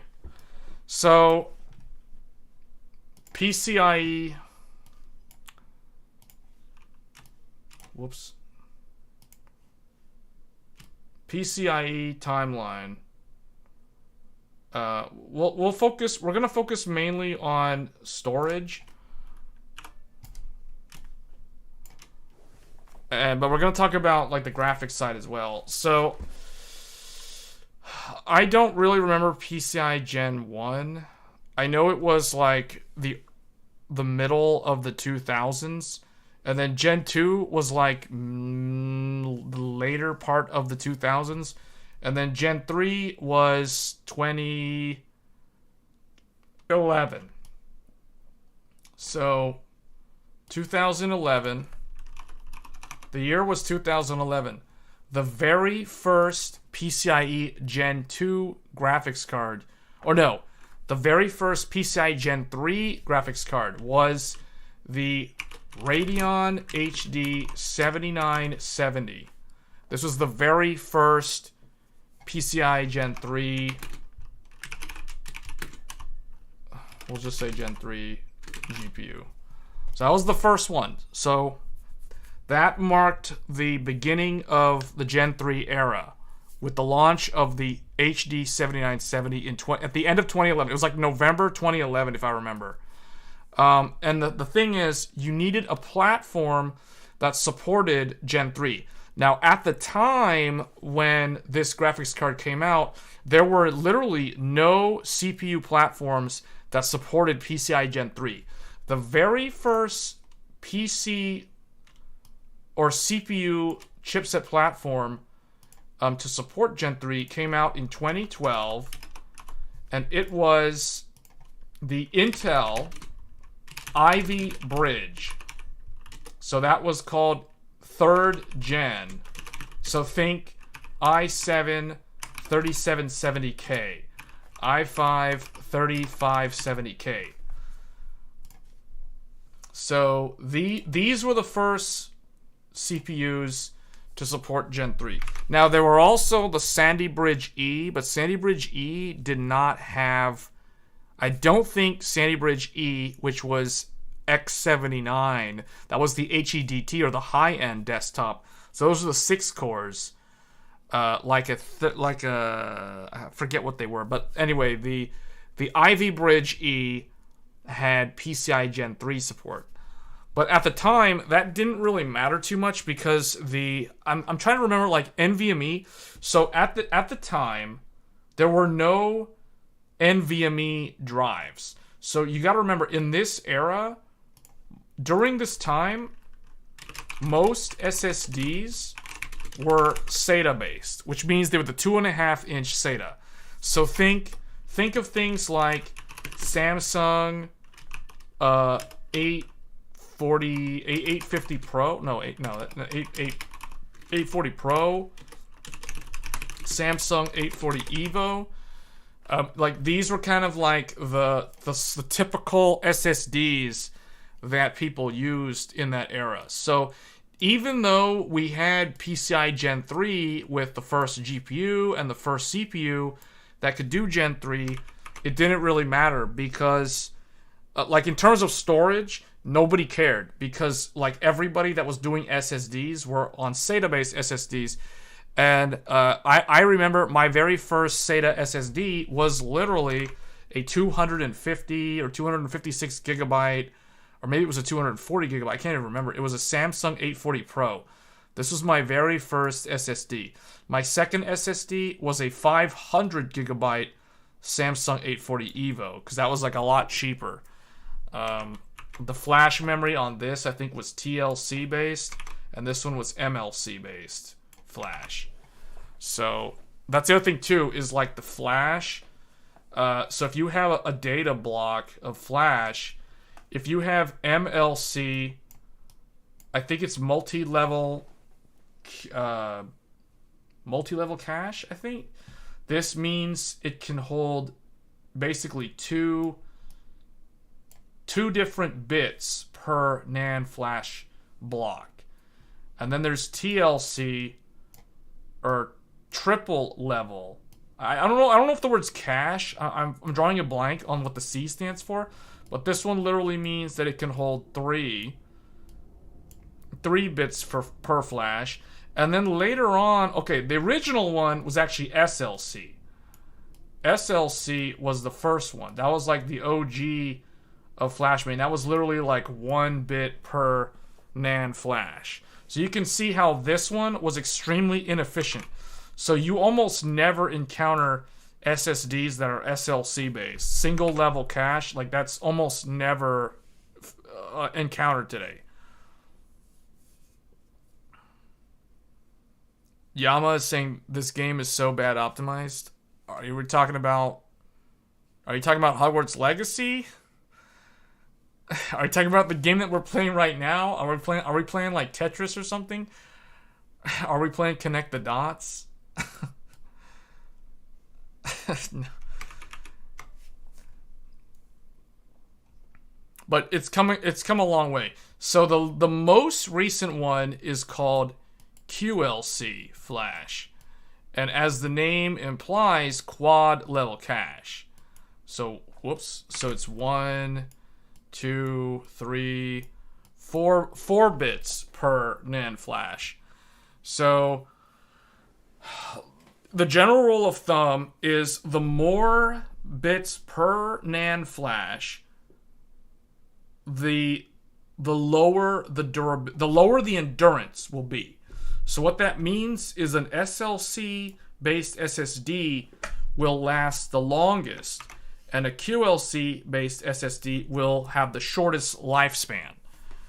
That's basically what the difference is. And then these two are kind of in the middle, right? Like obviously this one's 2, so it will last longer than this one.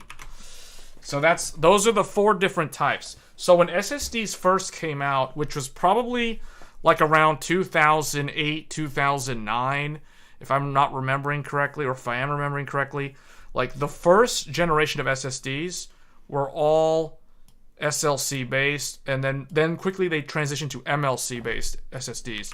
But they were very, very expensive. I remember like one of the first SSDs, like if you wanted I'm not talking about really small ones, because they had like really small, like 60 gig SSD, 80 gig SSD, even like probably like a 40 gig SSD, or like a 120 gig SSD was like one of the most famous or most popular ones.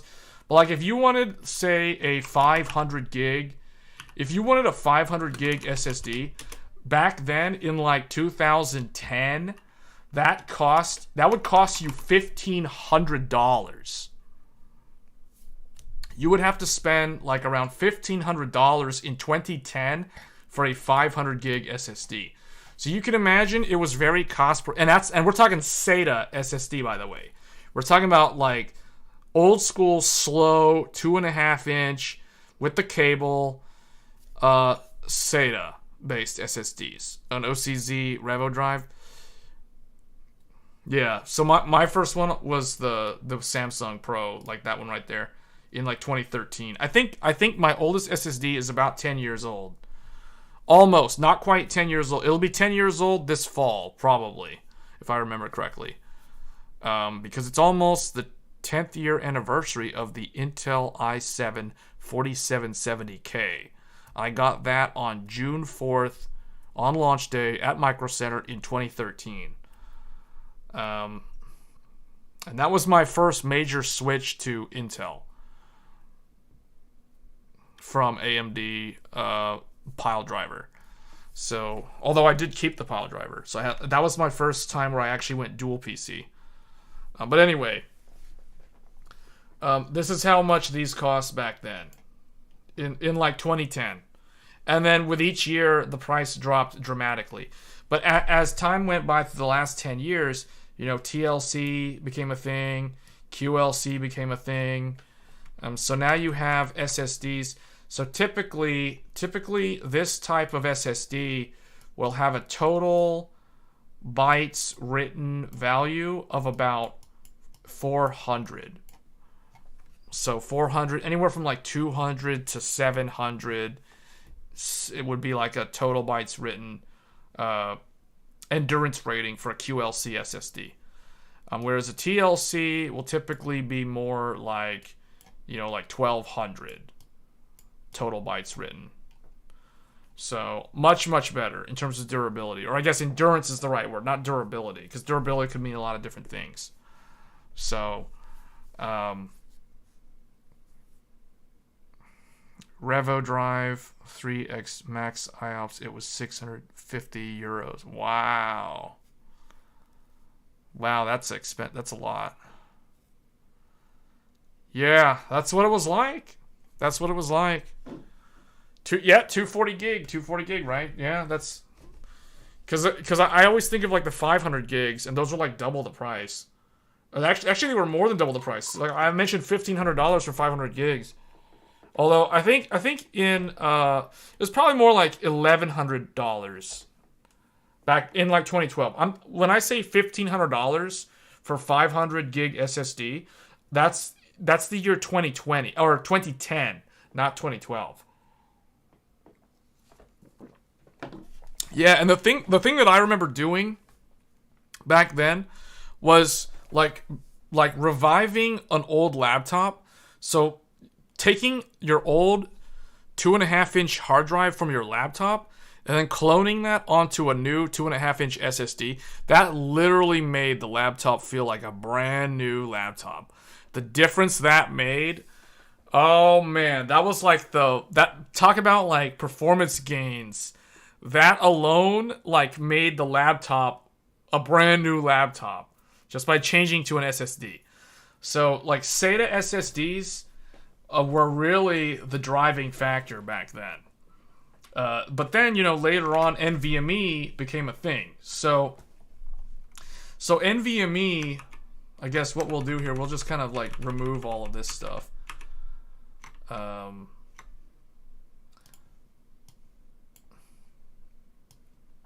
Well, okay, that's gone.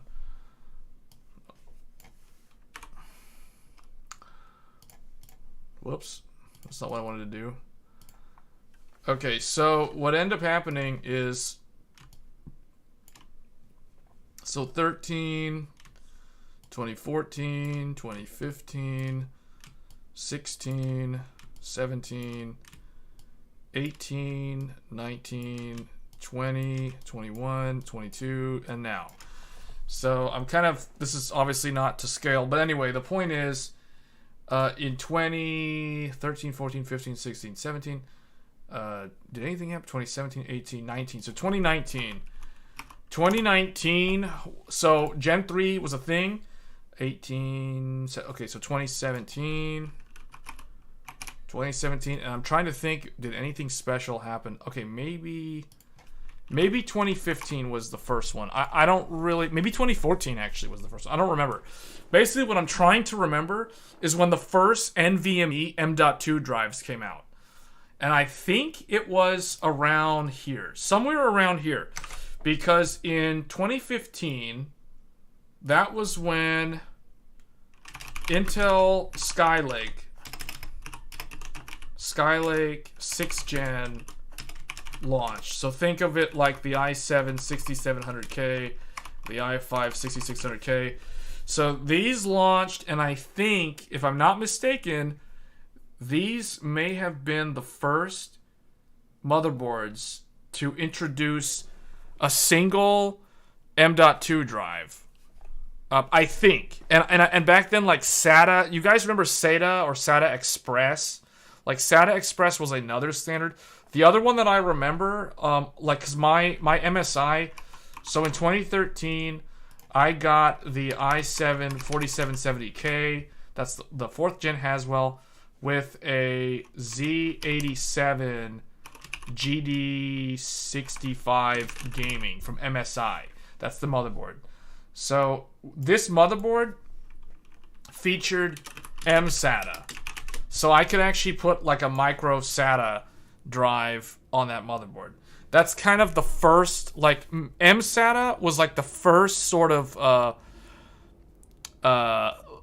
it was the first implementation where you could take an SSD and, you know, connect it directly to the motherboard. You could mount it to the motherboard without needing a cable. M-SATA was kind of the first one to do that. And I remember that motherboard had that. But I think, if I'm not mistaken, I think it was Skylake, although I don't know this for a fact. Someone's going to have to check on this for me because I never had a Skylake motherboard, but I think the very first NVMe was on Skylake. I could be wrong, but I think that I'm right. Was the very first NVMe M.2 based was on here. But then I know for a fact in 2017... Ryzen 7 1800X, so 1st gen Ryzen with X370 chipset. These had M.2 and U.2. So, because I have a motherboard, I have an X6 or an X370 MSI. So MSI X370 X Power Gaming Titanium. So this was the motherboard that I had at launch for Ryzen 1st gen, and this motherboard featured, not only did it feature 2 M.2 drives, you could run 2 M.2s on this motherboard. You could also connect a U.2 NVMe drive, which is more like a server enterprise type flash drive. Think of it like the 2.5-inch SATA drives, SSDs. But instead of it being SATA, it's actually NVMe. So it's NVMe with the cable. So it actually had that on the motherboard. This was like the most high-end X370 motherboard you could get. The MSI X370 X Power Gaming Titanium. I still have the motherboard somewhere in storage. In fact, I still have, I think the Twitch channel still might actually have like old footage of that live stream where I actually built that PC. But anyway, so what I'm saying is like around this time, like around here, was when NVMe SSDs started showing up. And the thing is, they were all Gen 3 based. Because you got to remember, PCIe Gen 3 started back here. But NVMe's only started showing up here. So there was a lag time. And this is the reason why PCIe Gen 3 M.2 drives are the most common ones. Because there's such a long history of PCIe Gen 3. So it wasn't until 2019. So in 2019, why am I mentioning this MSI stuff? Well, I'll just kind of, I guess we'll delete that name. 2019 was the next big change. So in 2019, the first Ryzen 9 launched. The Ryzen 9 3950X. This was the very first one. This also introduced the X570 chipset, and it was the first consumer chipset to introduce PCIe Gen 4. So this is when we got PCIe Gen 4. It was AMD was first this time around. Last time Intel was the first with Gen 3 with the Ivy Bridge. This time AMD was first with Gen 4. And that was way back in 2019. So PCIe Gen 4 has been around for a while. But the adoption rate has been very, very slow on the storage side because most SSDs are Gen 3 based. In fact, I literally only have, so all of my SSDs are Gen 3 except for one. The only Gen 4 SSD that I have is the one that's inside the PlayStation 5. My PlayStation 5 has a 2 terabyte inland performance plus or something. I forget the model number, but it's from Micro Center. It's the one that has the blue heatsink on it.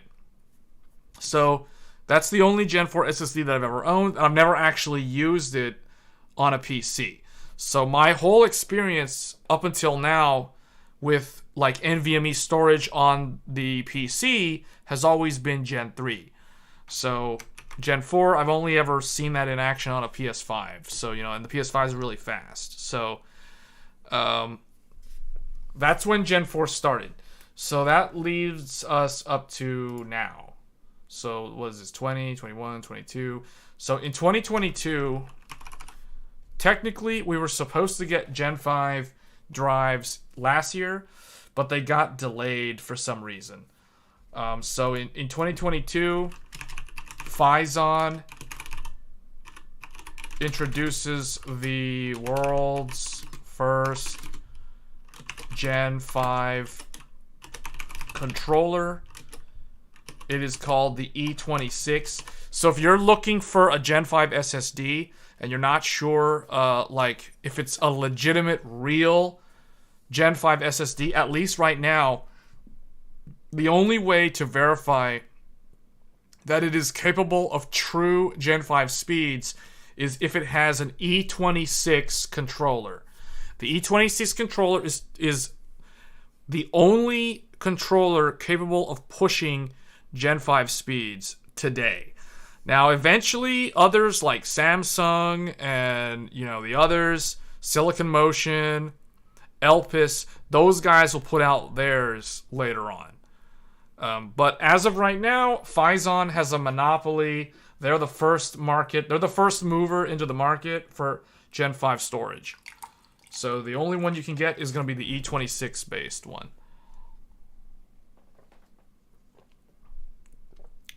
The chip short. Well, I don't actually know the reason. I don't know if it's chip shortage or if it was something else. So today, as of right now, in 2023, okay, so what I should say also, I need to mention something too. In 2021, now this timeline is starting to get a little bit messy, so we're gonna move this like down here. In 2021, Intel introduces 12th gen with Z690 for PCIe Gen 5. So Intel was the first to Gen 5, AMD was the first to Gen 4. So Gen 4 was AMD in 2019, and then Intel introduces Gen 5 with Alder Lake. Now, the only problem with this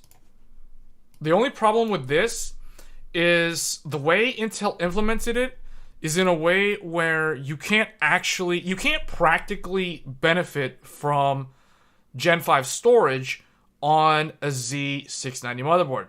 And what do I mean by that? The reason why you can't do that is because the way Intel designed the chipset is basically there's the CPU and then there's the chipset.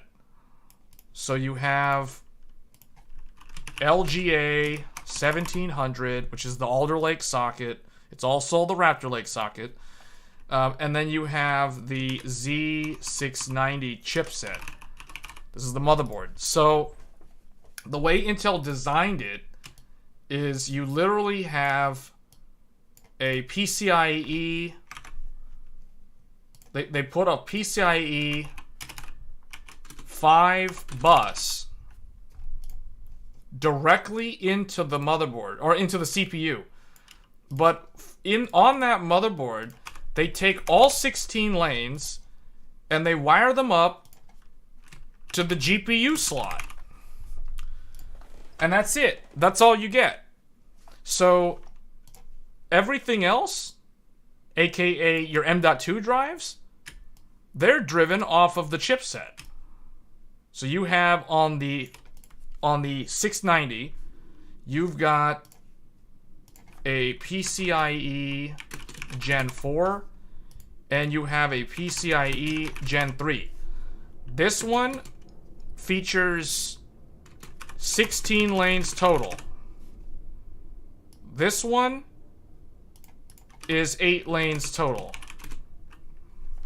of Gen 4. So you have 8 lanes of Gen 4 and you have 16 lanes of Gen 3 off the chipset. So you can see right off the bat, you can't actually do Gen 5 on this motherboard. The only way you can do Gen 5 off of a Z690 motherboard is to not use your GPU, and instead you have to buy an adapter that plugs into the GPU PCIe slot and bifurcates that slot to allow you to drive a Gen 5 drive off that slot. Now, you totally can do that. There are expansion cards you can buy that do that. You can even buy one that has like 4 drives. So you can literally wire up 4 PCIe Gen 5 SSDs straight up to this bus. Just know that you're not going to be running any kind of like RTX 4090 or 7900 XTX or none of that stuff. Now, at best, you can run your graphics card down here at like, X4 lanes, essentially turning your graphics card into an eGPU, aka an external GPU for a laptop, so you can get laptop type FPS off of your 7900 XTX. So not great. Not a great gaming solution, to put it lightly. So that's kind of the limiting factor with trying to go with Gen 5 on Z690. Not really a practical solution. So, but at the time, in 2021, if somebody wanted to do Gen 5, that's the way you gotta go. And in 2021, there was literally no Gen 5 SSD, so it was not even a thing that anyone actually considered.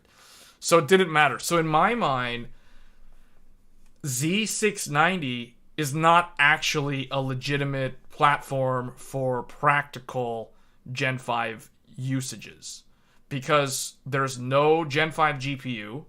I mean, I know there's the one in China, but that's not practical, and that's only as fast as a 3060.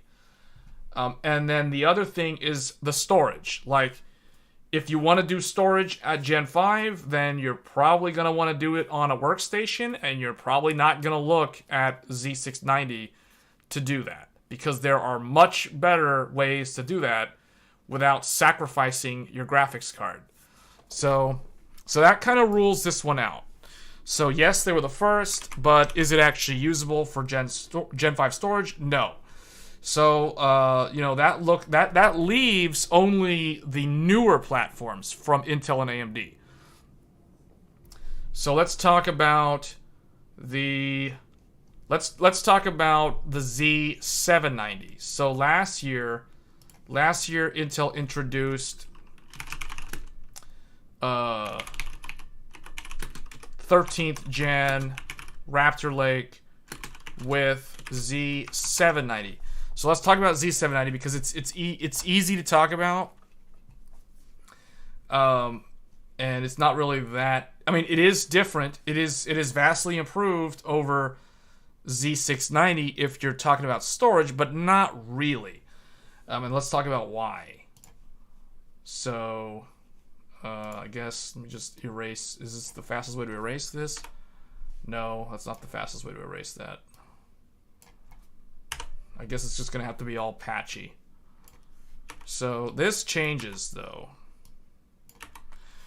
Okay, so now we're gonna talk about Z790.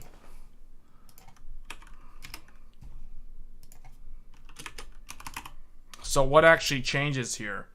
So the lanes change.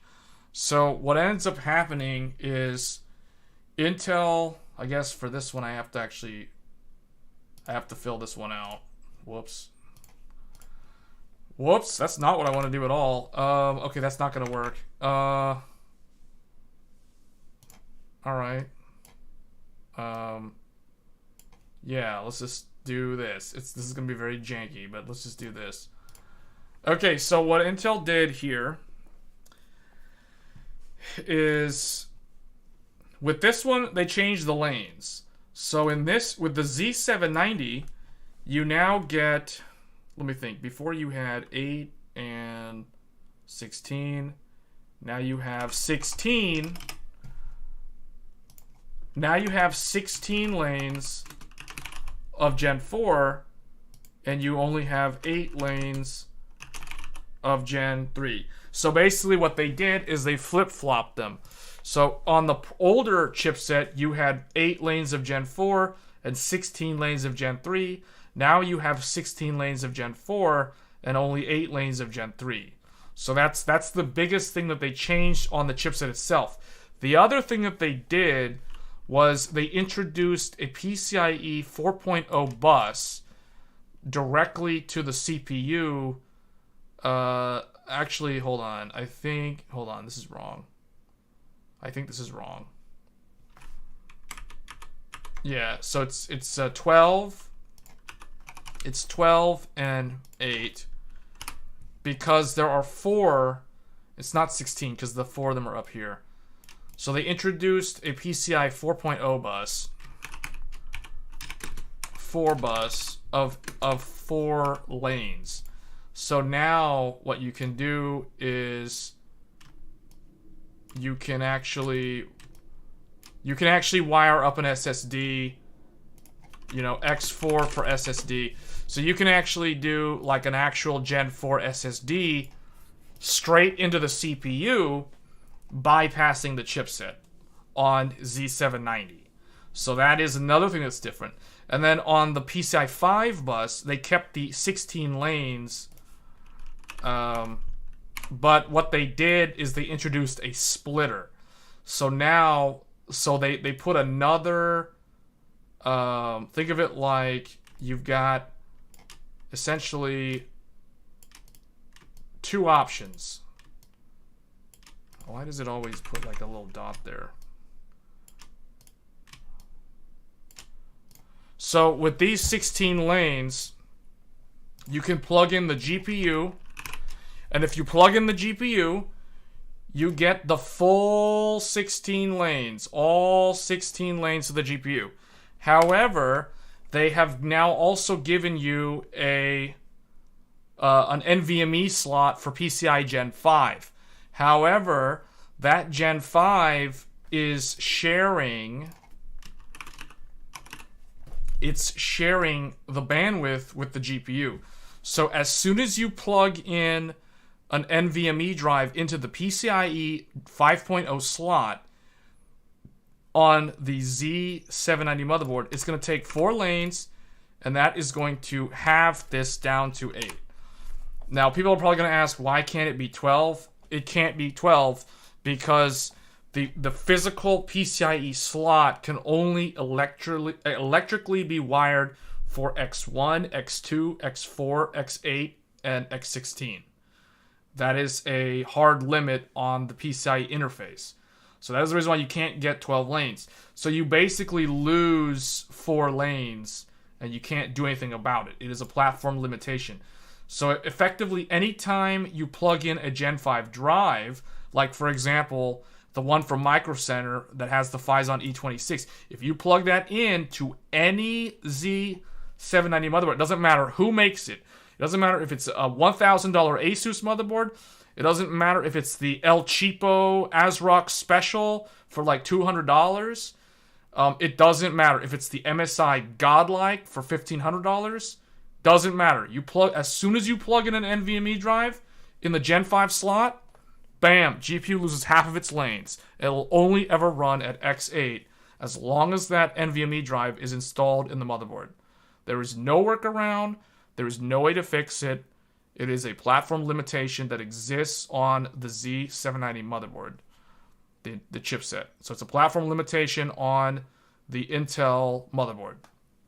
So that is the reason why I really only think that the people who will be the early adopters for the Gen 5 storage, the ideal candidate in my mind is somebody on an AM5 motherboard, not an Intel 13th gen motherboard.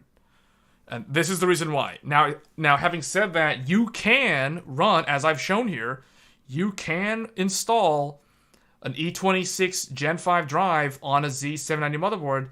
Just know the caveat is that you will lose half of your GPU lanes, no matter what.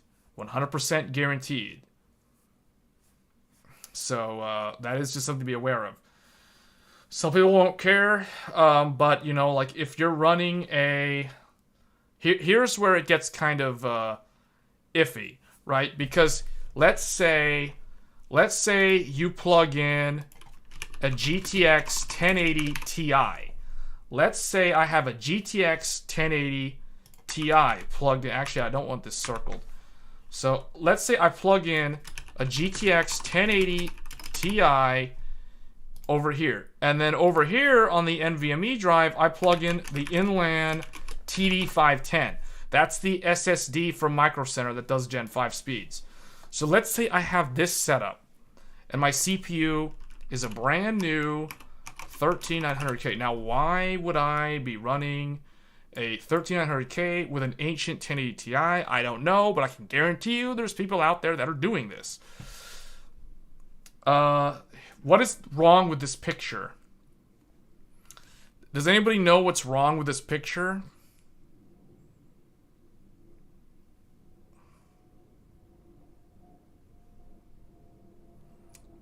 Remember what I said about PCIe generations? Let's think about when the 1080 Ti launched. So the GTX 1080 Ti launched in March of 2017, right alongside Ryzen 1st Gen, which means that the PCIe of this is Gen 3. A 1080 Ti is a PCIe Gen 3 graphics card, and it will only ever be a Gen 3 graphics card. It cannot be a Gen 4 or Gen 5 graphics card. It doesn't matter if you plug it in to a PCIe 5.0 slot. It will always, if you plug in PCIe 3 graphics card to a PCIe 5 bus or slot on a motherboard, you will get, guess what? PCIe Gen 3 speeds. The motherboard will say, hello, you are GTX 1080 Ti. I'm going to only give you Gen 3 speed because you are not worthy and you cannot handle my Gen 5 bandwidth. So it auto-negotiates and down-regulates down to PCIe Gen 3 speed, and that's all you get. So now what happens when you plug in an NVMe drive into the slot over here? Doesn't matter if it's Gen 5 or if it's Gen 3 or Gen 4. It could be bargain bin, ancient, like Gen 3 from like 5 years ago. Doesn't matter. As soon as you do that, guess what? The 1080 Ti is only running at X8 PCIe Gen 3 speeds. This is the reason why this actually matters. Because if you have an older GPU that can't actually use like Gen 4 or Gen 5, I mean, in the case of Gen 5, pretty much every GPU is only Gen 4 today. I mean, not counting the one in China. Just pretend that one doesn't exist for now. But like in the case of any GPU, the best you can get with an NVMe Gen 5 drive on the Z790 is going to be 8 lanes of Gen 4. Now, for most cases, that's going to be fine. But there are always those random games that scale with PCIe bandwidth. The best one that I can think of that comes to memory is Horizon Zero Dawn. Horizon Zero Dawn is a game that if you drop your PCIe down to X8, you lose a significant amount of FPS in that game. And there's probably other games that have the exact same behavior. That's just the only one in my mind that I can think of because I actually have that one in my Steam library. So this is why this is actually not really a problem, but it is something that people need to be aware of before they run out and go buy a Gen 5 drive, or you know, just in general, they just plug in an NVMe drive in their shiny new Z790 motherboard, and then they're stuck wondering why is their graphics card only running at X8, and they think something's defective. Then they try to like open a ticket with Asus for an RMA, when it's actually user ignorance and user error, and not understanding the product. See, so these are the pitfalls that average consumers are just going to mess up all the time with stuff like this. So anyway, that's kind of the thing that I wanted to point out, because this is a major thing that a lot of people are probably going to stumble into as Gen 5 becomes popular.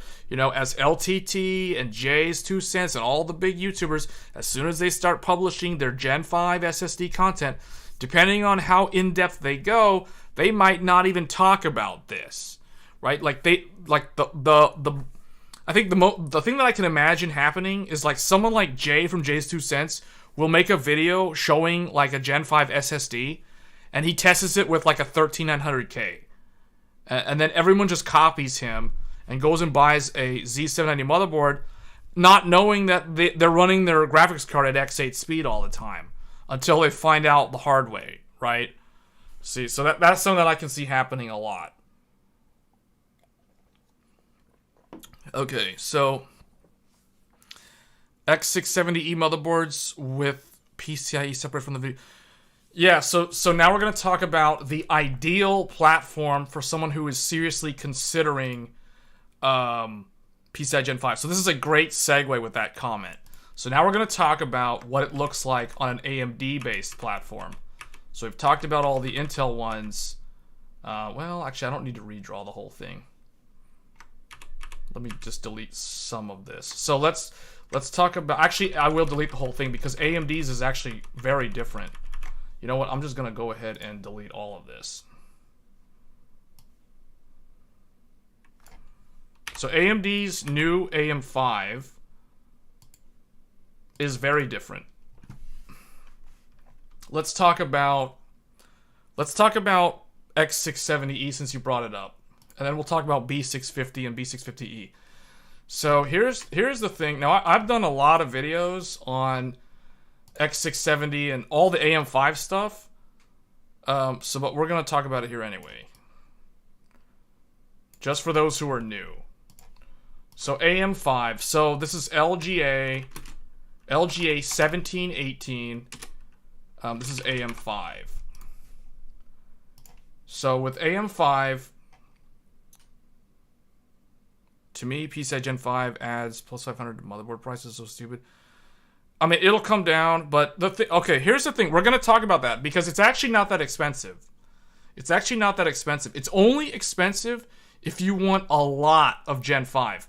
We're going to talk about the budget items later on. I'm going to show you how to take the expensive option and turn it into the cheap option and how it's actually still viable.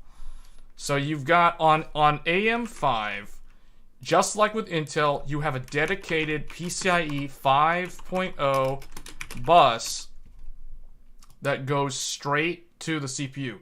Now, in the case of, we're going to talk about, first let's talk about X670E and B650E. Then we will talk about X670 and B650. So X670 and B650, or X670E and B650E are very easy to understand. What you need to remember is that any motherboard, it doesn't matter how much it costs or how cheap it is. If it's super expensive or if it's the cheaper, more affordable option, it doesn't matter. No matter what it is, as long as it says E after the 670 or the B650, it will always have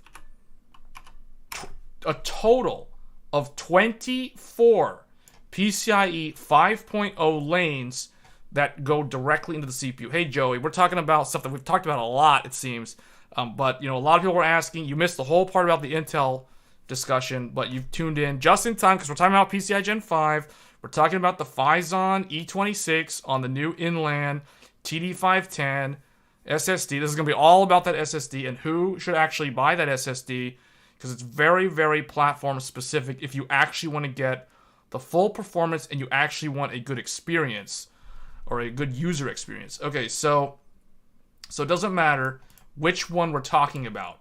Both of these have and always have 24 lanes of PCIe Gen 5 bandwidth dedicated to the CPU, bypassing the chipset. So they go straight into the CPU. So what does that mean? That means that with 24 lanes, I can do 16 lanes to the graphics card, unobstructed, fully dedicated, no compromises. Because I still have 4 more lanes and another 4 more lanes for what AMD says is one of them. AMD mandates that one of them goes to an M.2.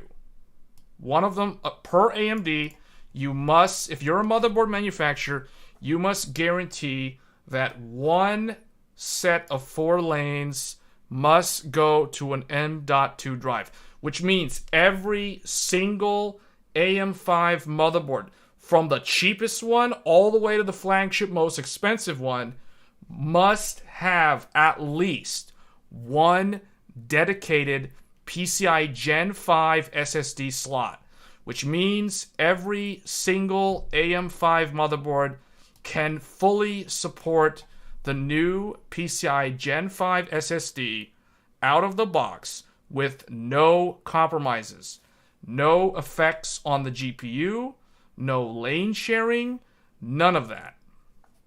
This is a mandate in terms of the specifications for the AM5 platform. So what this means is that if you want the Gen 5 drive, as long as you have an X670, an X670E, a B650, a B650E, you can rest assured that you can run a Gen 5 drive without any problems, without any ill effects on your GPU, without compromising on, you know, some other USB ports, something like that, or whatever.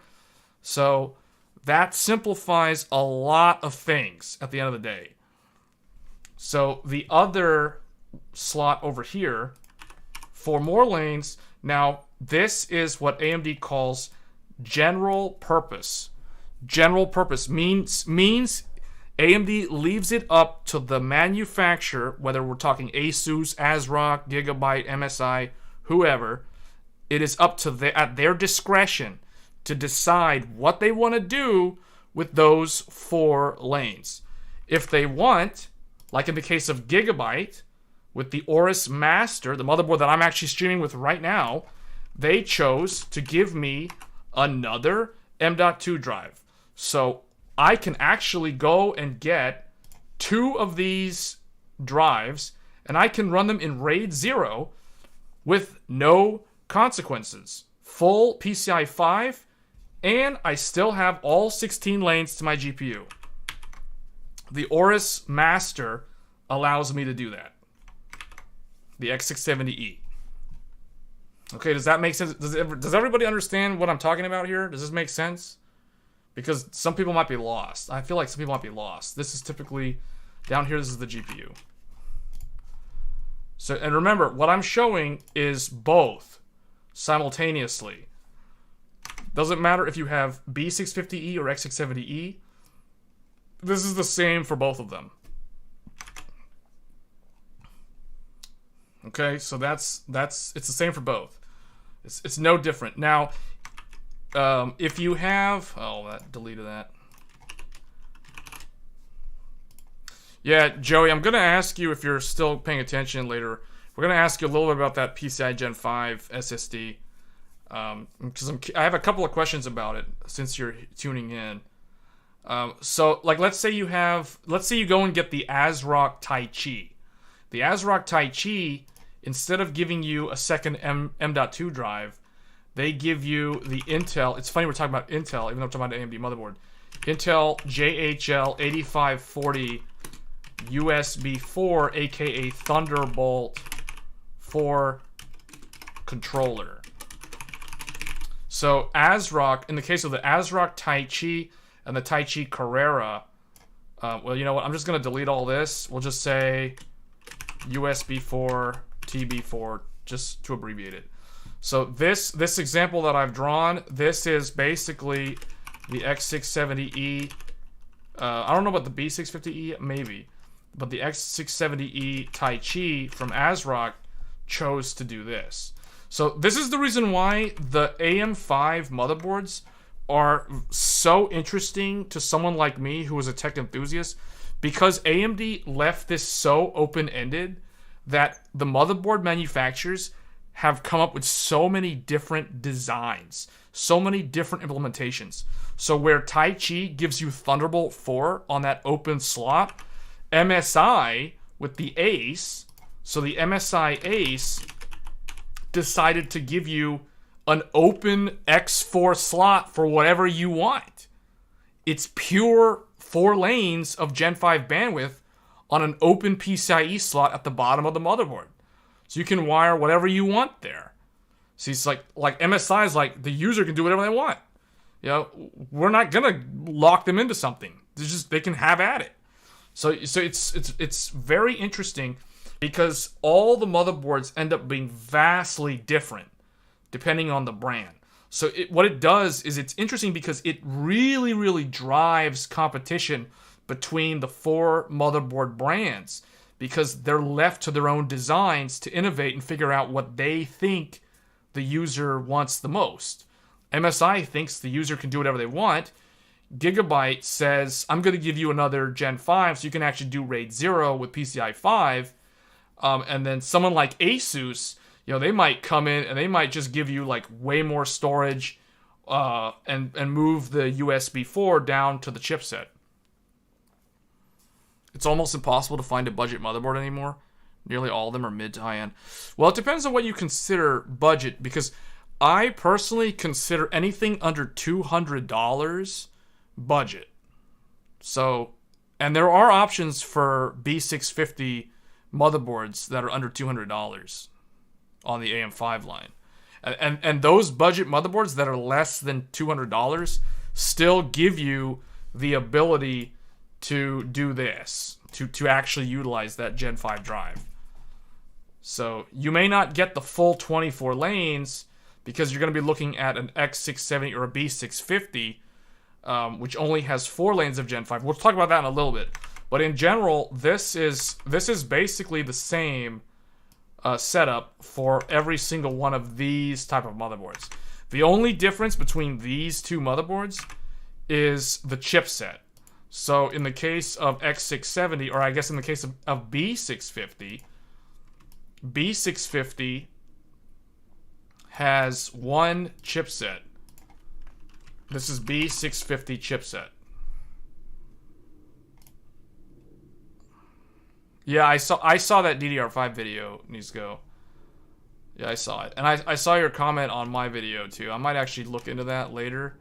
But I mean, I'm still streaming with the 128 gigabytes of RAM, and it's still rock solid. So I'll probably try the Buildzoid tuning stuff and see what happens. Because I have Hynix RAM, I can probably get away with doing that.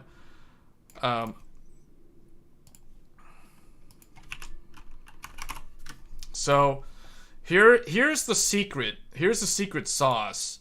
So here's the big news flash. This is the hot take. So basically, what makes an X670 motherboard is literally this. This is an X670 motherboard. This is a B650 motherboard.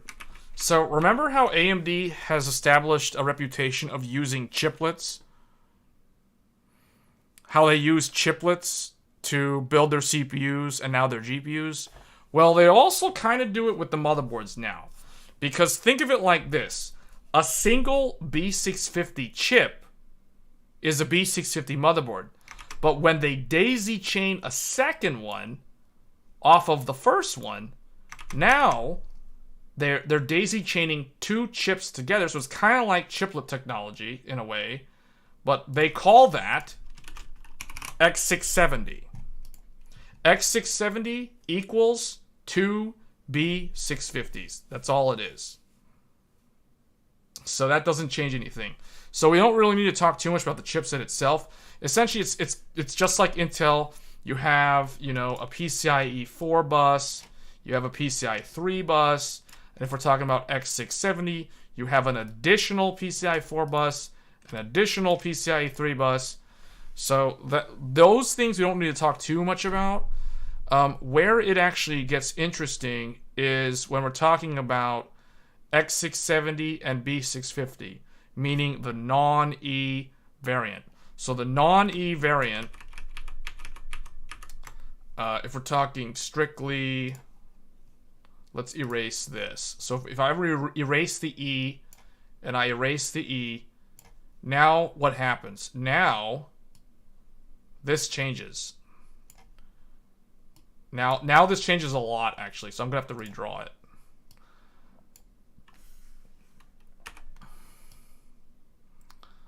So what happens is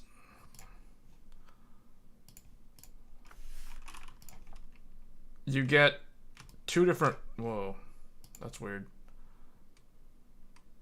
You get two different buses. You get a Gen 5... You get a PCIe Gen 5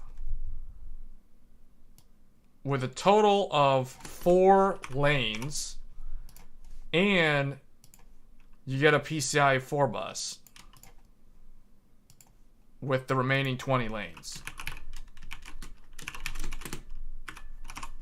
This is the difference between the X670 and the B650 versus X670E and B650E. So remember what I told you? The only difference is if you have an E at the end, you get 24 lanes of Gen 5. If you do not have an E, which means you're an X670 or a B650 motherboard, you only have 4 lanes of Gen 5. Your remaining 20 lanes to the CPU are Gen 4 lanes. This is why the X670 and B650 are a lot cheaper than the X670E and the B650E. Because here, you have X4, which is always going to go to an M.2. Because remember what I told you in the beginning, AMD mandates that every single one of their motherboards contains at least one Gen 5 NVMe slot. This is the requirement. That is the reason why every single AM5 motherboard will be able to handle a Gen 5 drive without any issues. So, meaning the most bargain bin budget motherboard possible will always have this. Everything else will be over here. So your GPU is going to be over here, and then those general purpose lanes that I talked about earlier, those 4 lanes of whatever are open-ended for either like a Gen 4 NVMe or a Thunderbolt controller or an open slot. Whatever they want to do is up to them. So that's the difference. That's the difference. So that kind of answers the question then, right? Like, so basically, who is the Gen 5 SSD for? Basically, the answer is anybody who is on the AM5 platform. That's the answer.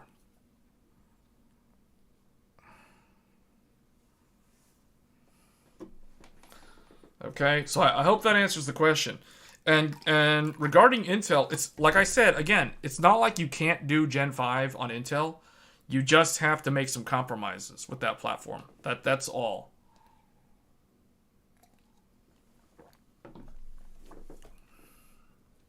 Oh, you just finished running tests with it.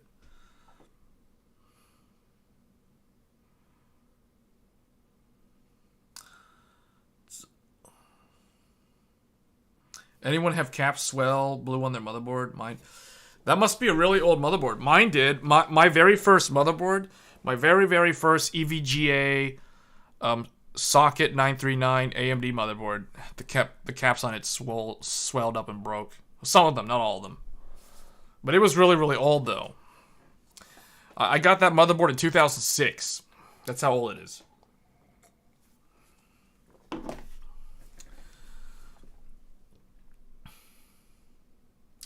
So now, I guess what I can do is we can look at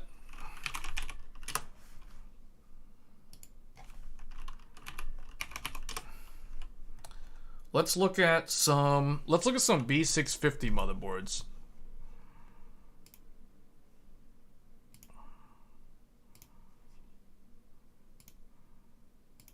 Let's try to find some affordable B650 motherboards. Okay, so let's take a look at this. So, if it has to be full ATX, that's where it's gonna be challenging. So here's one. It's literally right at $200 though. That's still MATX. I mean, if you're okay with like MATX, then yeah, there's a lot of options. But like here's one right here.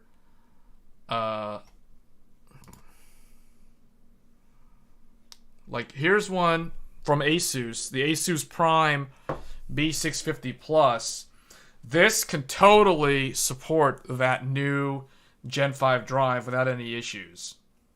I would not use the cooling that comes with this motherboard. I would use the built-in heatsink that comes with the Gen 5 drive, personally.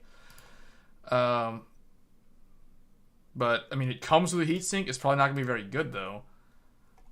But yeah, this one can do Gen 5. I think. Yeah, right there. It's got it right there. The one with the heatsink is right next to the CPU. That's the Gen 5 drive.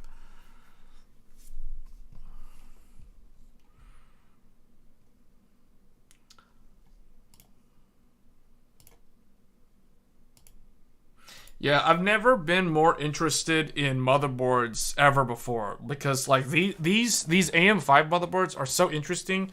Because I've never seen the motherboards. I've never seen the different motherboard manufacturers like diversify their lineup to the degree that they did with these motherboards. They've been able to impress me actually with like how different they are.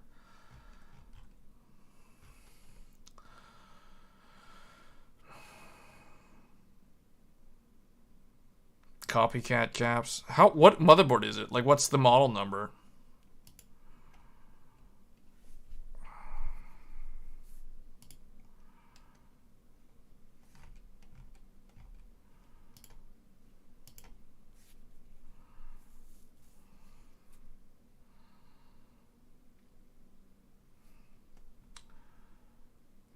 Because all of these, every single one of these will handle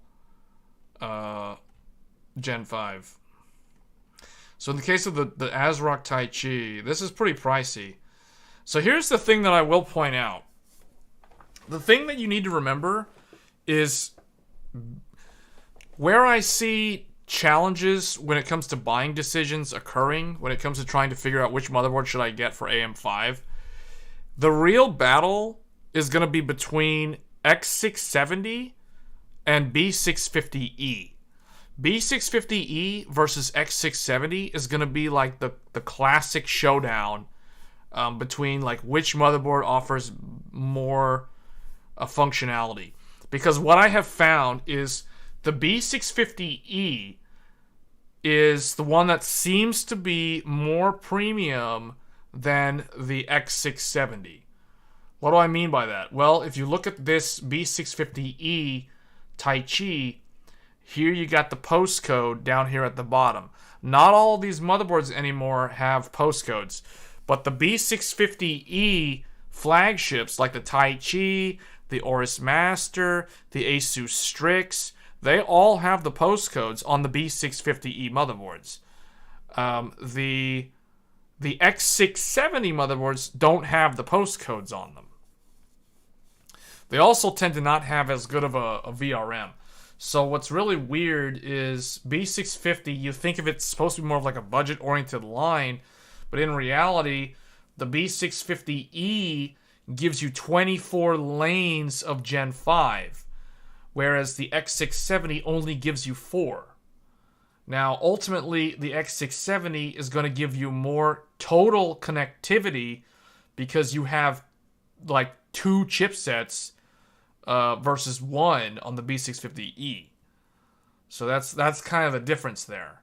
So it's very it makes it really hard to choose a motherboard because, you know, other than the fact that you would only you choose a motherboard based off of the use case, it's ultimately going to come down to like how many PCIe lanes do you need, how many Gen 5 lanes do you actually want, you know, those are the kind of things.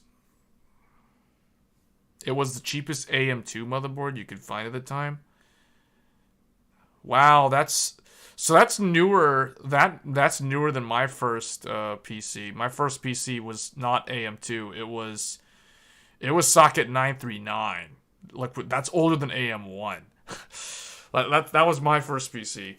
So and I had that thing all the way until socket AM3. Like I never had a DDR2 motherboard. Like, my first motherboard was DDR1, and then my second motherboard was DDR3. Like, I literally skipped an entire memory generation.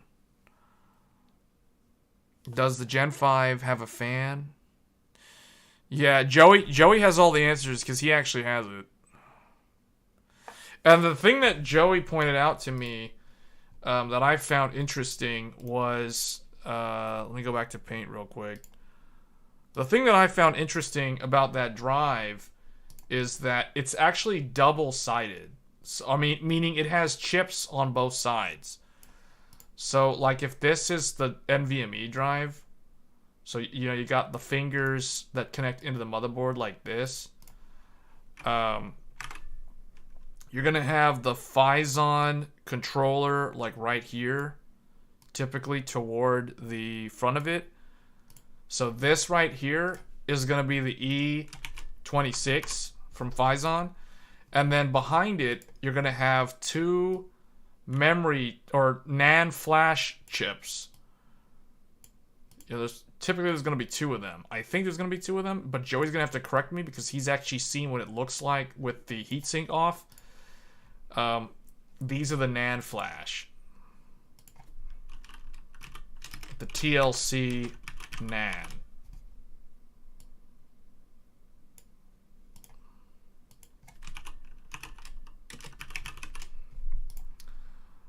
And then on the underside of it, so if we flip it around, so let's kind of how do I want to draw this? I guess if I flip it around, let's do it over here.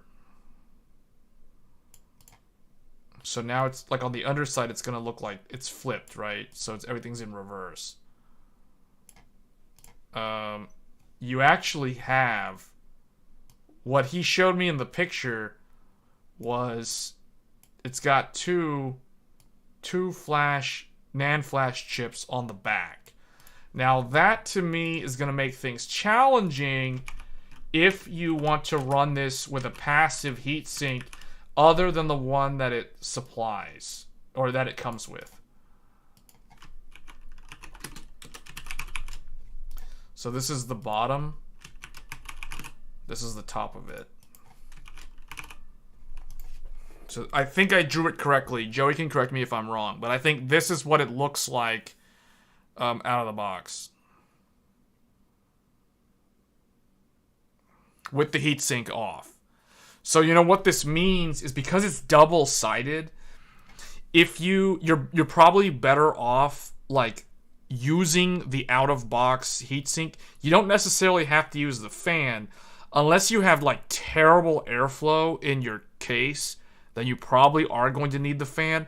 But I think for most enthusiasts who have good airflow, positive pressure through their case, they're not going to need that little fan running all the time. So that's going to be my guess. You bet people will mod it with tiny... Wait, so let me catch up with the chat. You finished running tests with the Gen 5 drive. Does the Gen 5... Yeah, so it does. It was the cheapest. Early day capacitors issue was Japanese real patent caps versus Chinese copycat bad capacitors. As you may know, the copycat ones would blow up because they didn't have the proper formula. Yeah. People will mod it with tiny Noctua fans. Those are legit good and silence but pricey.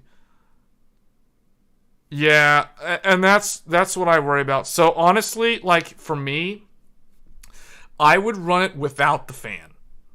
I would just run it without the fan. I don't think it actually needs the fan. If you're on an open air test bench, you probably don't need the fan. In fact, Joey, I'm curious to know, since we're on the topic of the noise from the fan and the temperatures, I'm curious to know, like, what are the... I don't know if you tested it without the fan, but if you do, what's the temperature difference between if you have the fan versus if you don't have the fan running? Because I have a feeling you can get away without running the fan, and it'll be totally fine. As long as you have normal, regular, sufficient airflow over it from your case fans or whatever. If it's on an open test bed, then it's not going to be an issue. But even if it's in a case, as long as there's some form of airflow, like positive airflow from the case, it should be fine.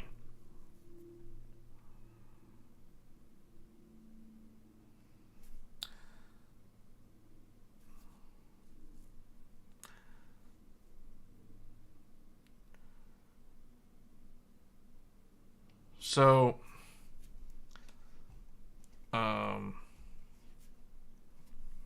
yeah.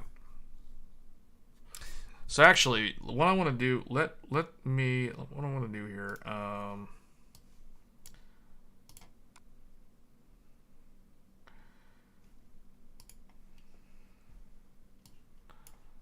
hold on, let me check,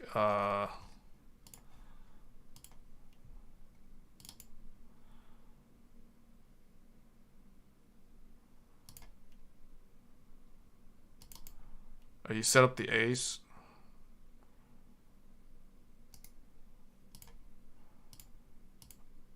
Oh.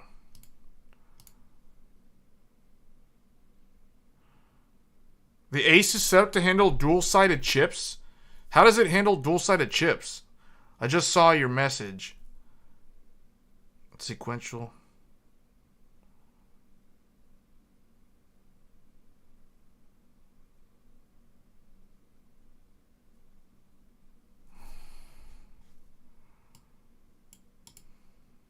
Oh, okay.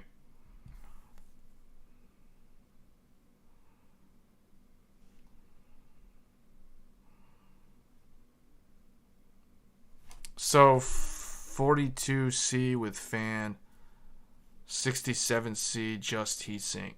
67C. Oh wow, okay. So when you were measuring those temperatures, are you I guess that's when it's under stress test, right?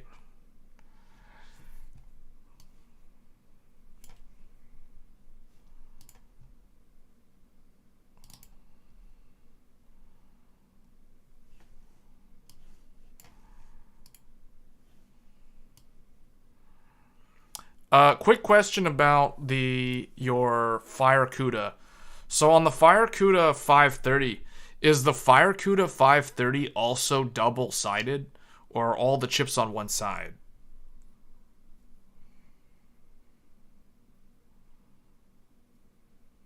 Because I'm thinking under normal use, when it's just passively cooled without the fan, it's probably going to be fine for most average users. I'm thinking only if it's constantly, like if it's constantly being stressed, then yeah, it's going to heat up a lot without the fan. But let me see, because you said 42C with fan, 67C just heatsink. So I will tell you, I think that NVMe drive is rated, like it isn't going to throttle until 80. It has to get over 80 degrees. I think the temperature warning, and you can probably see it in hardware info. I think hardware info will tell you what the temperature limits are on the drive. I think, if I'm not mistaken, it's like 86 or 87 Celsius is the temperature warning. The high temp warning will be around like 87 Celsius. But you'll have to check, because I'm not sure. FireCoot is double-sided too. Yeah, see, that's interesting, because the reason why I'm asking is because I'm just thinking, you know, like with these motherboards. So let's take a look at some of these motherboards again. So, like in the case of the X670 Aorus Elite, this motherboard doesn't actually have, like, if you remove this this top heatsink here, where the NVMe drive would go, it doesn't have anything underneath it for the underside of the SSD. So it's like you wouldn't be able to cool the SSD's lower chips with this motherboard if you were going to use like the passive cooling that comes with this motherboard. So this is totally inefficient and inadequate for a Gen 5 drive. However, this one, so the Aorus Master, now it's been a long time since I've looked under this one, but I'm pretty sure, if I'm not mistaken, on the Aorus Master, if I remove this giant heatsink for the Gen 5 drive, I think there's a heat spreader on the underside, like for the motherboard, like that connects to the motherboard. I think that's the case with the Master, which means the Master can probably passively cool that NVMe drive. However, the Elite definitely cannot. So that's the thing. Like if you're on a budget, because the Elite is less than $300. This motherboard is like a $200 something motherboard from Gigabyte, and it's an X670.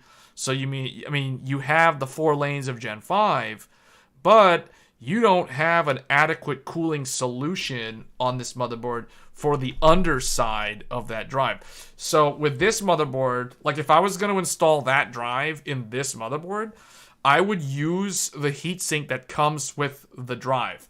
If I was going to install it in the Aorus Master, now I'm wondering maybe the Master actually has a better cooling solution so that it can passively cool it.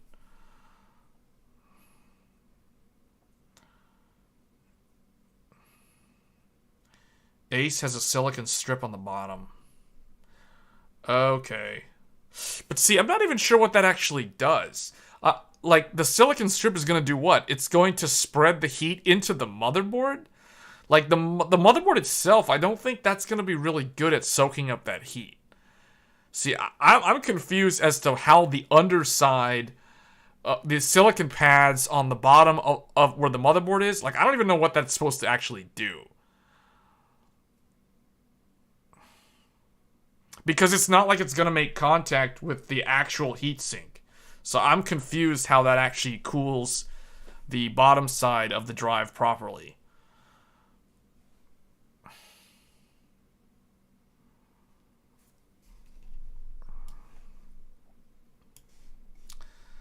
So, is it okay? Hold on, let me see. Can I...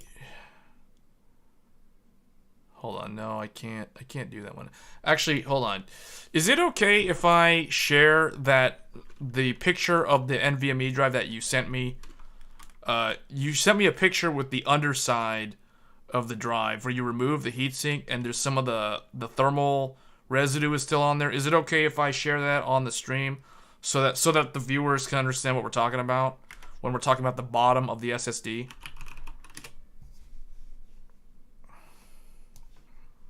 Here, hold on. Let me see if I can get a. Let me just see if I can copy it. Okay, so what I'm gonna do for everybody that's tuning in, I'm gonna put this in the paint. Okay. So this is the bottom of the drive that Joey has. So that Ryzen E26 with it's branded Inland, the Inland TD510 from Micro Center. So this is what the underside of it looks like.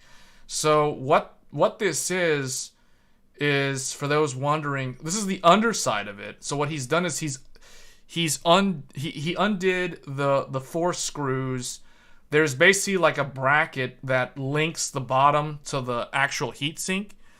So you've got essentially, you know, you have a NAND flash here, and you have a NAND flash here. And then what this is the underside of the actual Ryzen E26 controller. So these are the solder joints on the underside of where that is. Yeah, the thermal goop. It's using a lot. It looks like they put a lot of thermal paste on there. How hard was that to open up? It seems like that must have been on there pretty tough. Was that hard to remove? Pulls heat to the back plate.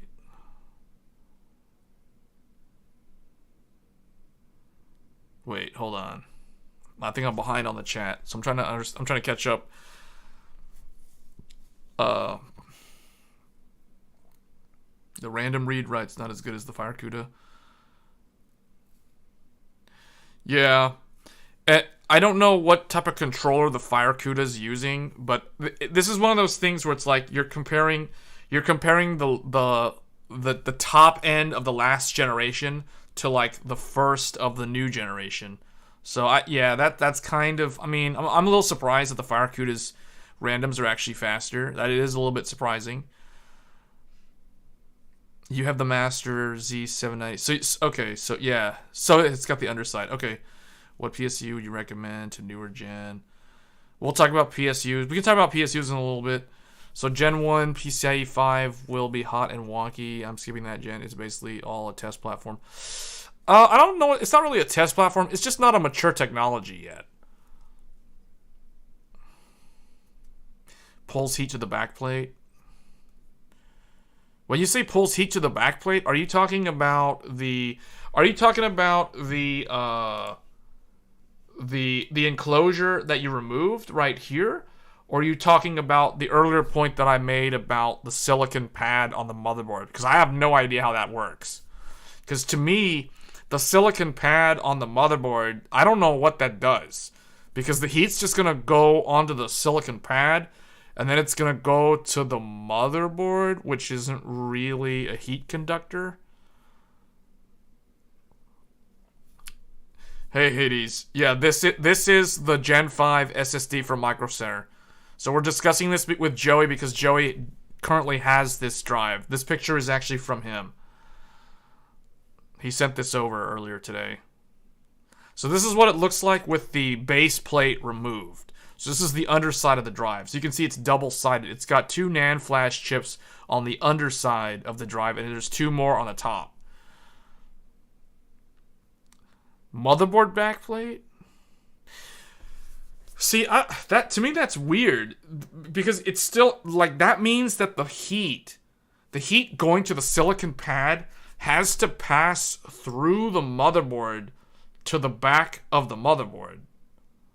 Is that okay to do? Because isn't it going to have to go through like wire traces and stuff? Doesn't that mean that the wire traces inside the motherboard that go through there are going to be hotter? Unless I guess they've routed them in such a way that it's not really going to be a problem. I don't know. It's just something weird. Like, I don't know. I'm kind of on the fence. I kind of want to get one too. I mean, like, to me, this is still kind of cool to have one. It's one of those novel things where it's like, it's almost like you've got bragging rights right now because you've got like the world's first Gen 5 drive. You know, even if the FireCuda is a little bit faster in randoms, still, this is still faster. This is still faster because it's like the sequentials are better. The Q depths are probably better too, I would guess.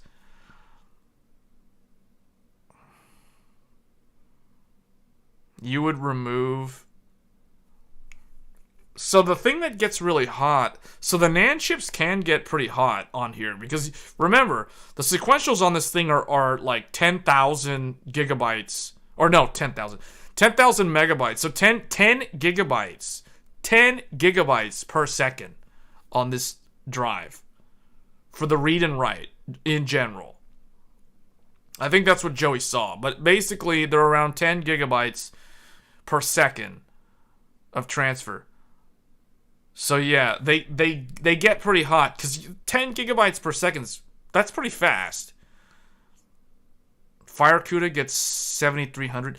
Yeah, but see, that's the thing though. Like, you have to remember, and I forgot to talk about this too. We might need to talk about this too. So let's talk about this real quick because I forgot to mention the speeds of the actual PCIe. So PCIe Gen 3 is 3,500 megabytes per second. Read and write. Like typically. PCIe Gen 4 is double that. So 7,000 megabytes per second. On average. So PCIe Gen 5 is... The theoretical maximum is around 14,000 megabytes per second. So you can see, like, that drive that Joey has, it hasn't reached the full theoretical maximum of the Gen 5 generation because it still has a ways to go because it's advertised at 10,000, but the thing is, the maximum for Gen 5 is actually 14,000. So there's still a ways to go. Because remember, when the first Gen 3 drives came out, those weren't even that fast. They were like around 2,000. Like anywhere from like 1,800 to like 2,000 megabytes per second on Gen 3. That was like the first Gen 3 drives. So then they got their way up to like 3,500, which is kind of theoretical max for Gen 3. So then Gen 4 came out, and the first Gen 4 drives were, like 5,000. They were around like 5,000. Back when Ryzen 3000 series came out, 2019, this is when the first Gen 4 drives came out. Back in 2019. So yeah, like, this is just the evolution of technology progressing, right? It's just going to progress over time. So the best Gen 4 drives are around the theoretical maximum. Like in the case of what Joey's saying, the FireCuda. The FireCuda actually manages to go beyond the theoretical maximum of 7,000. He's saying 7,300 sequential. So what you're seeing on the FireCuda is the pinnacle of Gen 4 performance. It's not going to be able to do a whole lot more than that because, that's just the maximum of the actual PCIe Gen 4 line rate. You can't really go beyond that. You're limited by the wire at that point, not the NAND flash and not the controller. So with Gen 5, there is still a ways to go. The thing that's going to limit Gen 5 in the early days is going to be the controller. So the Phison E26 controller, this is the first iteration. The controller is the thing that uses the most, I think it uses the most power out of all the things on the drive itself. I think it's actually the controller, because you got to think about it, the controller is what's responsible for the input and the output. So all your IOPS performance is typically going to be very dependent on how good your SSD controller is. So if the FireCuda is doing better in the randoms than the inland, the TD510, the Gen 5 drive, then that tells me that the Phison E26, it's just not as good. It's like it's first generation woes, I guess.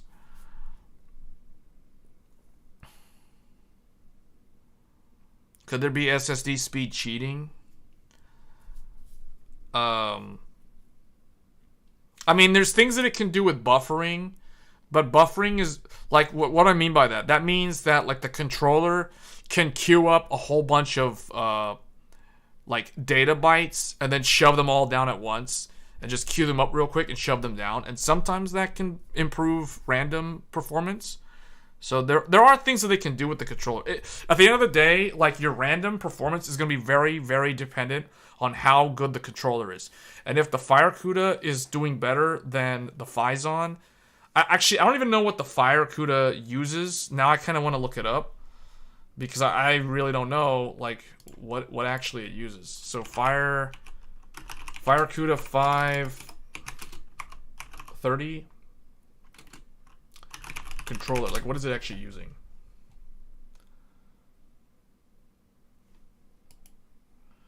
Oh, it's actually using a Phison controller. That's funny. So the FireCuda, I think it's using a Phison. Is it using Phison? E18? E19? I thought I saw it in the Google search. What is it?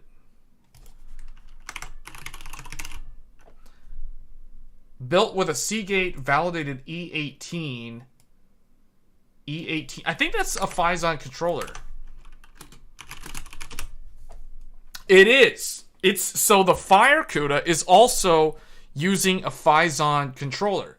It's using an E18, whereas this newer one, the Gen 5, is using an E26. So that's really weird. So how is the randoms on that worse? I don't understand that. That controller on your FireCuda is from 2021, I think. Yeah, it's from 2021. The FireCuda is on a 2021 based controller. And the Phison one, this one's obviously from like last year. So it's like a year older.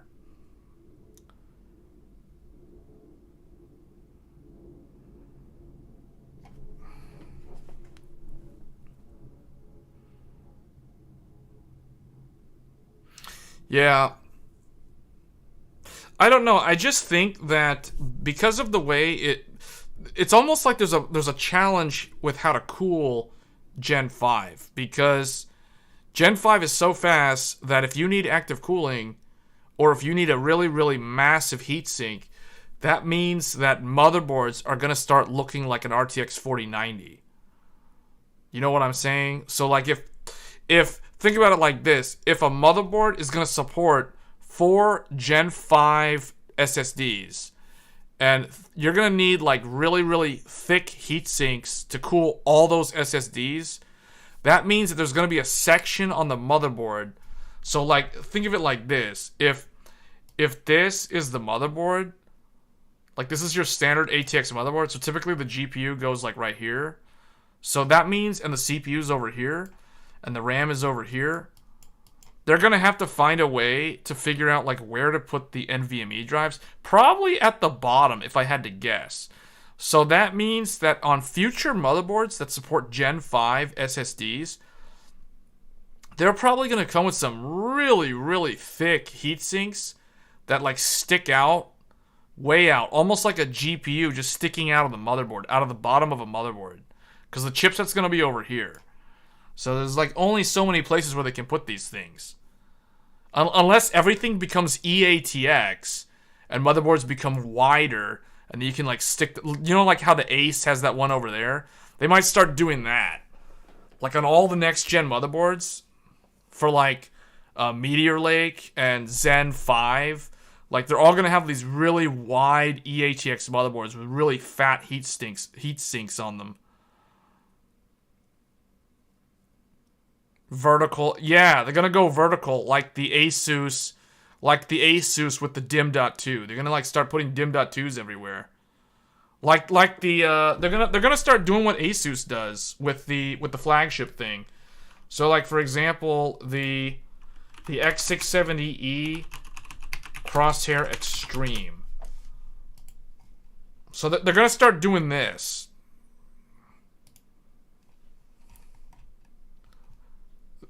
Well, You guys can't see it here, but there's like a vertical slot. Do they have pictures of this thing? Man, these marketing slides are so stupid looking. Like, they need to just give me the... There it is.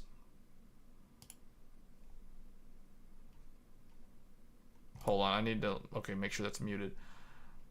What is this guy doing? Show the dim.2 or whatever they call it.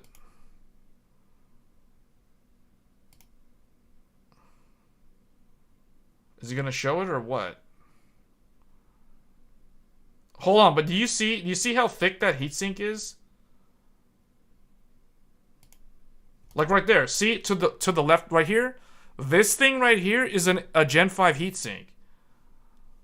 Like, that's how thick they are.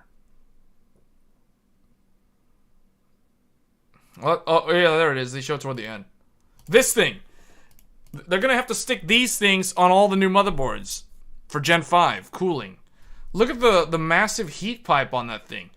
Like, if everything's going Gen 5, because Gen 5 is so much harder to cool than Gen 4. It's almost like it's at first it seems really daunting and impractical.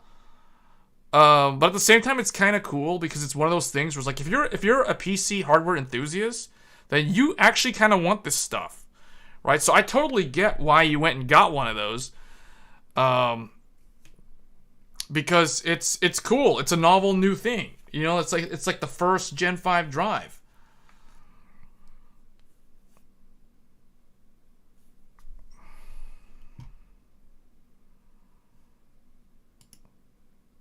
Yeah, but see, you guys are saying like 7300. It's like, okay, 300, 400 faster than the absolute peak of Gen 4. But remember, this Gen 5 drive is over 10,000. So it's like, okay, it's like 7300. Okay, is that supposed to be impressive for some reason? When like the base Gen 5 drive, the first Gen 5 drive is already pushing over 10,000. You know, like the thing with the Gen 4, it's like I think of like the Vegeta from Dragon Ball Z Scouter meme. You know, like if he's like checking the power level of the Fire Cuda and the WD, the Western Digital SN 850X, like Vegeta's just oh, it's over 7,000. Okay, it's only over 7,000. But if he goes and checks the power level on that Phison E26 with the TD510, it's gonna be over 9,000. You know, like that thing's pushing over 10,000. So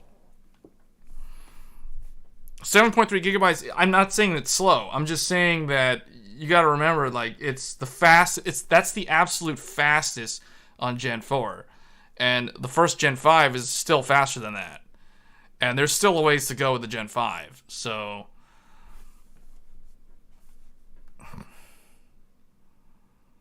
has the M.2 SSD port next to the 24. Yeah. So like this, see, so this is the thing. Like the next generation of motherboards, for instance, like Zen 5 motherboards and Intel Meteor Lake motherboards are probably gonna have like these convoluted looking things for the Gen 5 cooling. I think that's what they're gonna do, because I think at the end of the day they're gonna want passive cooled Gen 5. Like, I don't think anybody's gonna want like the fans and stuff on the Gen 5 drives. It just seems so impractical to have to like plug up all that stuff with the SATA power or the Molex power. I don't know. I still want one. I want that drive because I mean, I would get the drive just because it's the first drive. It's the first of its kind. It's almost like it's a museum kind of thing. I mean, you use that, and then you just keep using it, and then eventually you get a newer, better one at some point, like a couple years later. But you still keep using it, you know, and the endurance level on it's still good. So, I'd still get it. The Gen 5. I mean, I basically, like, in my mind, I basically skipped Gen 4. I only have one Gen 4 drive, and it's the one that's in my PlayStation 5.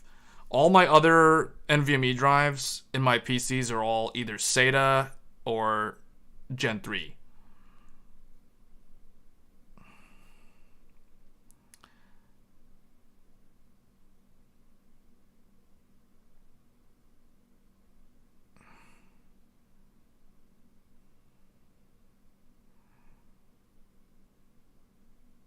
Passive cooling, Fire CUDA 530, 40C. Yeah. Because the thing is, like, the Gen 5 drive is using 11 watts under stress. That's why.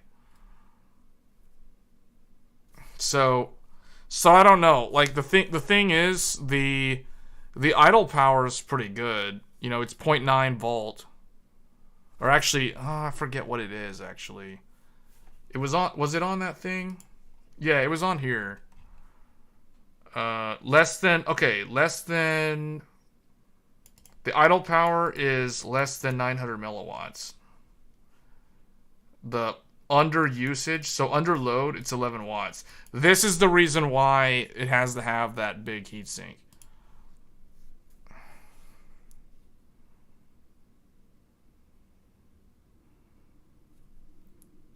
It'd be cool to see disk mark benchmarks on the PCIe 5 drive.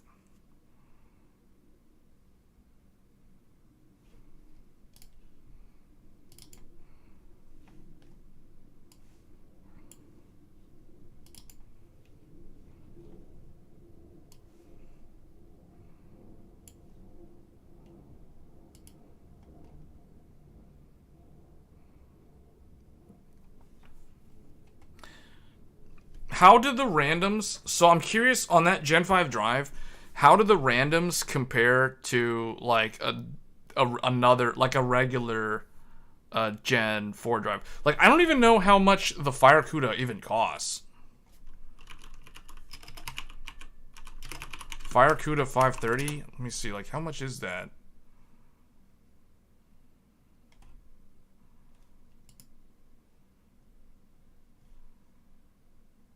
On Amazon? Oh, that's a 4 terabyte. So, like, okay, so it's cheaper. And it should be cheaper because it's not as fast sequential, but if you're saying the randoms are good, then that's surprising. Well, I mean, that's surprising that it's like that. Okay, yeah, I kind of want to see the crystal disk mark. Man, the Fire CUDA is expensive, though, for Gen 4. Like, I'm just looking at one right now on Amazon. It's like $240 for a 2 terabyte.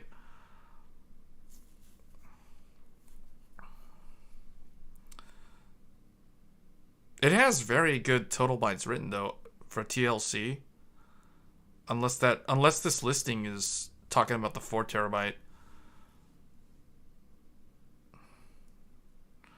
Hold on. It says 2,000.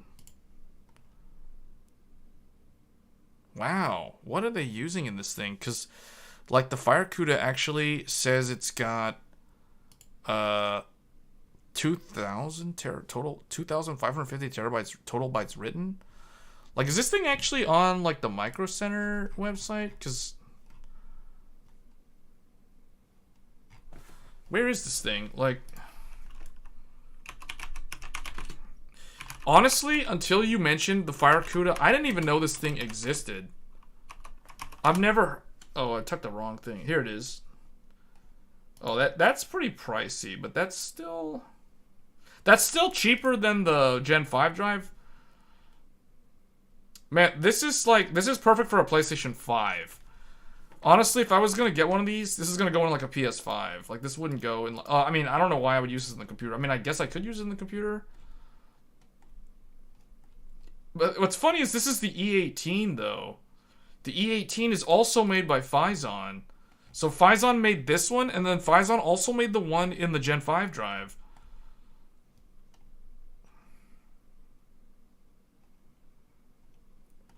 Yeah, but the Samsung's not that fast. Like, whoa, how come? So you tested the random, but you're saying that the randoms in this are faster than the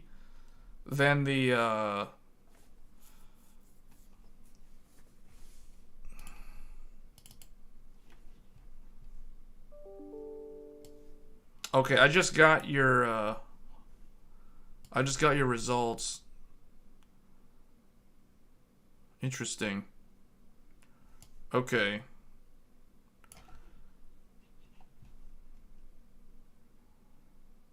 I haven't had a Samsung SSD in a long time, man. Actually, I take that back. The most recent Samsung SSD that I have is the Samsung. I think it's the Oh, here it is. So whoops. So that probably like. Okay, so this is what I've got. Hold on. Do I have my other ones here? No. Actually, hold on. Okay, so this is what I've got. I've got a SATA Samsung 860 QVO. So this is QLC. So this is lousy endurance, 2 terabyte SATA. And then I've got a Samsung 970 Evo Plus from Best Buy. So I got one of these. This is a 2 terabyte. 2 terabyte Evo Plus.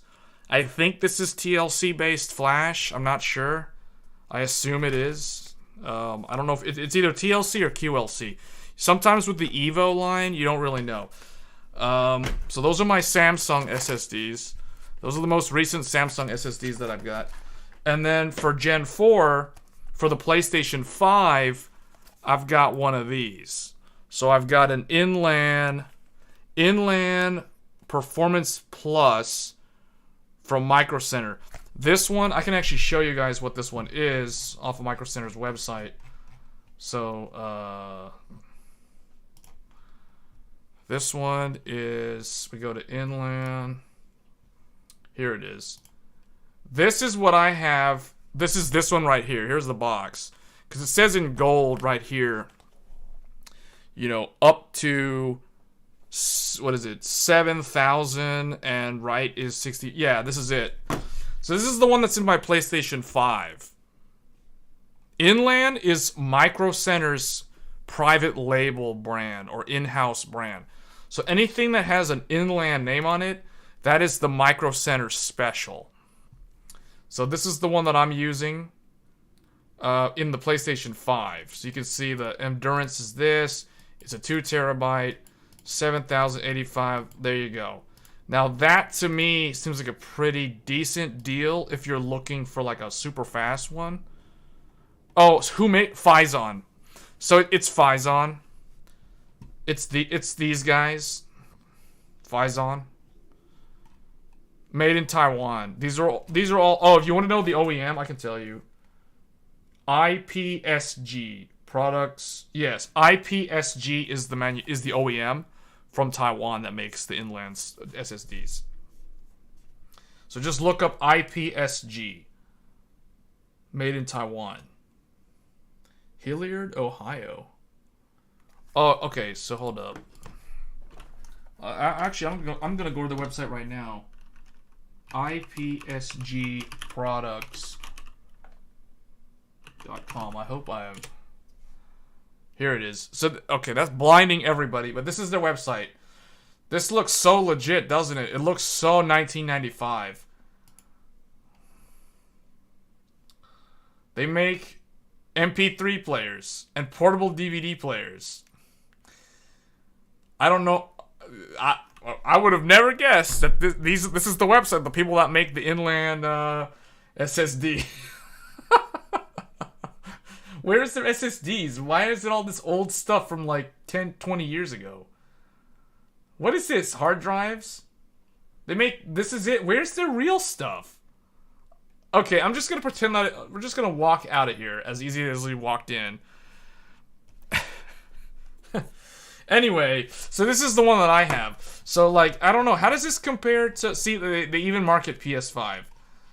Ready for PS5. So it's perfectly fitted for the PS5. Here's the technical specifications. Inland Gaming Performance Plus. Up to 7,000, whatever. Here's the randoms. So I can tell by looking at this. Actually, hold on. Let me look at Joey's results. Let's just look at Joey's results here. Hold on.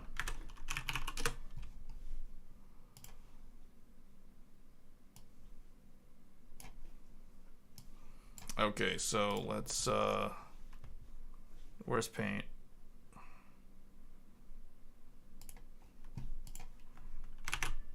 Okay.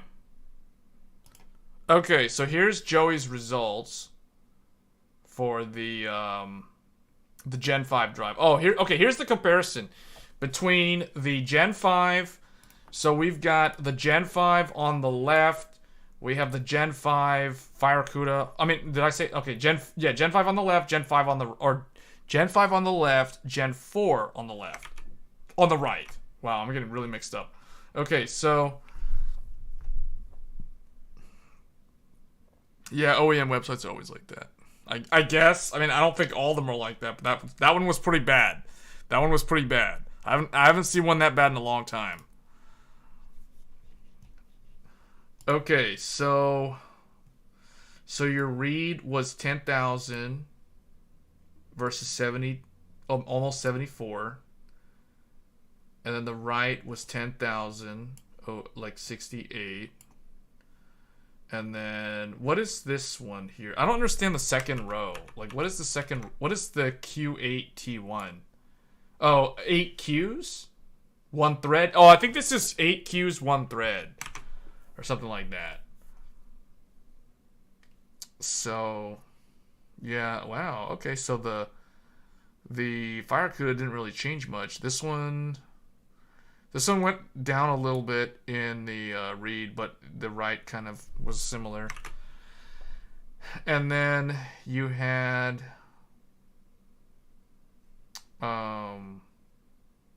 sequential, or wait, what?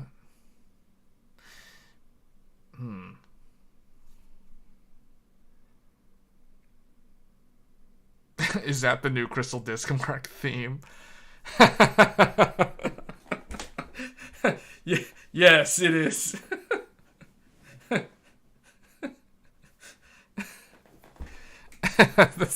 This is totally the new Crystal Disc Mark theme. It's even complete with RT. Look, check this out. RT on. You can see real-time reflections right there. Crystal Disc Mark with Ray Tracing Edition.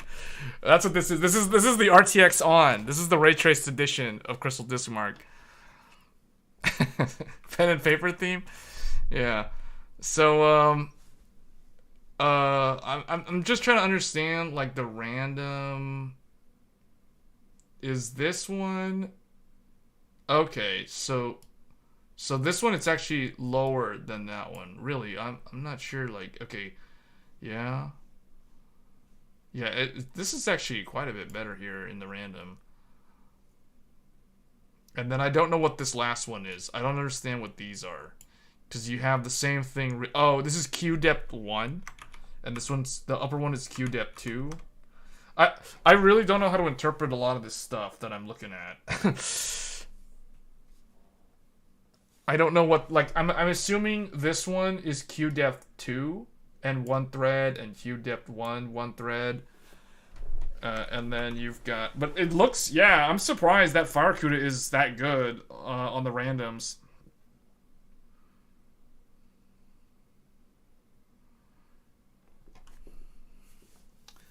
Wow.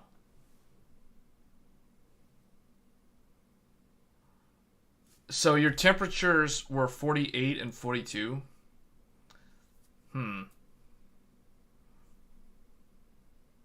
Q32T1, but see, I don't really know what that means. Is that 32Q? Oh, 32Q. Oh, okay. 32Qs, 1 thread. I got you. Okay. What is the heat throttle point? The heat throttle point is going to be in the 80s. It's going to be like 85 Celsius, somewhere around there, if I had to guess. Because that's kind of what it is for, like, pretty much all the SSDs. 42C passive, 48C. Okay, and what he means is the temperatures on this is the FireCuda. So the Gen 4 is getting up to 42C with its heatsink on it. And this one, with its heatsink on it, with the fan running is 48C. And then, okay. See, I kind of think that this can still run with the fan off, though. Like, okay, if you're benchmarking, yeah, you want the fan on. You definitely want the fan on when you're benchmarking, because this thing's going to be under load a lot.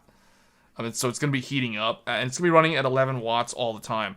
But I don't know. I kind of think that for the average user, they're probably going to be fine with passive cooling on this thing. Because I don't think it's not going to be under load all the time. 75C with no fan? Wow. That's still not the throttle point, though. So the throttle point is up there in, like, the upper 80s. So it's still a good, 10... We'll call it, like, 10 to 15 degrees under the throttle point. I would assume, I don't know, because maybe, well, no, you said these are the numbers when the fan was running, so it's not like it's throttled or anything. But even at 75, it's not throttling.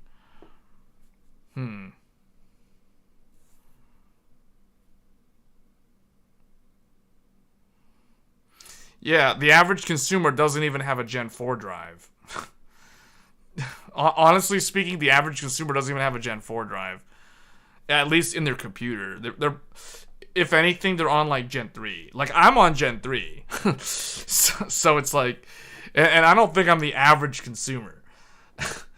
I mean, the only Gen 4 drive I have is in a PS5, and the only reason why I have a Gen 4 drive is because the PS5 needs a Gen 4 drive. Otherwise, I wouldn't have one. Did I say PS4? I meant PS5. I'm getting confused with all this Gen 4, Gen 5... the 5 and the 4s are starting to mix me up. I don't know. This to me seems pretty fascinating, though. So I'm going to have to look into this.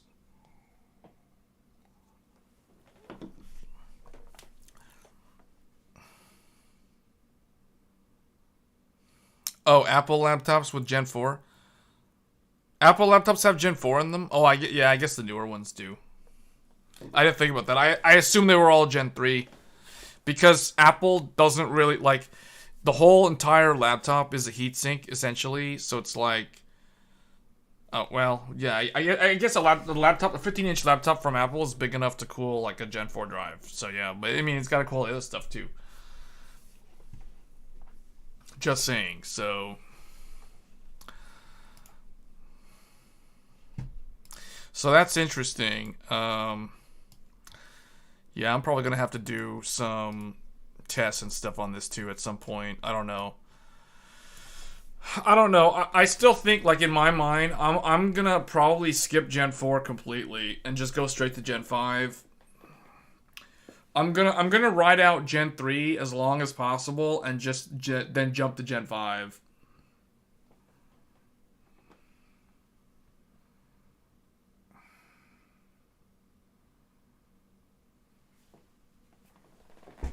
We'll see. But like Joel mentioned, like direct storage. The thing is, I think if more games start leveraging direct storage, then we're probably going to actually see a big push from the industry into Gen 5.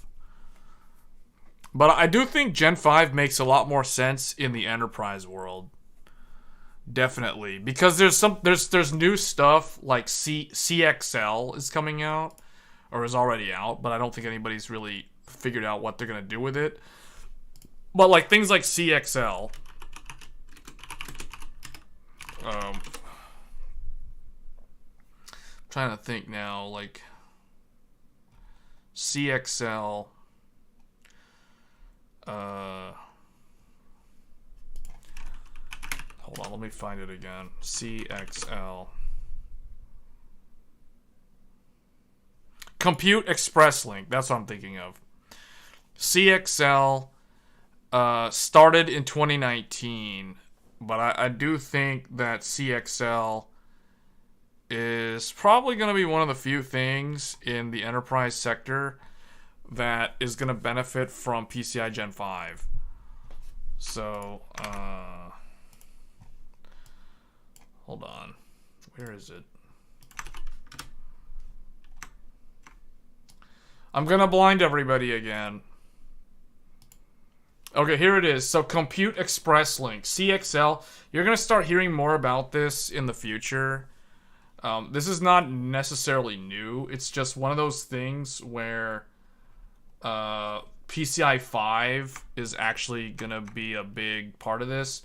So CXL, so there's 3 types of protocols within CXL. So there's input, output, so your CXL.io, based on PCI 5.0. So basically the thing that you have to understand is CXL needs PCIe Gen 5. So you really need a Gen 5 storage device or something that can speak across a Gen 5 bus and will actually need that much bandwidth. AI loves Gen 5. Yeah, exactly. So like caching, memory, all these things are going to take advantage of PCI Gen 5.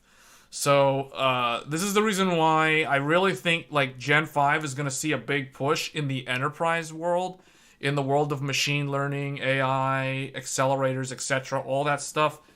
That is where these Gen 5 drives are really going to take off. In the consumer market, I think it's more like what Joel was saying. The average consumer isn't really going to care. They're not really going to notice much of a difference. The only way that they're going to adopt the technology is a use case has to be created for them. So, like, for example, with Forspoken, that's the first direct storage-based game. I wouldn't be surprised if within the next 2 years, a couple of other games start showing up that feature direct storage. At least the second generation of direct storage. Or I guess they'll cheap out and just go with Gen 1 direct storage, which is what Forspoken uses. But, you know, that's kind of a thing that remains to be seen.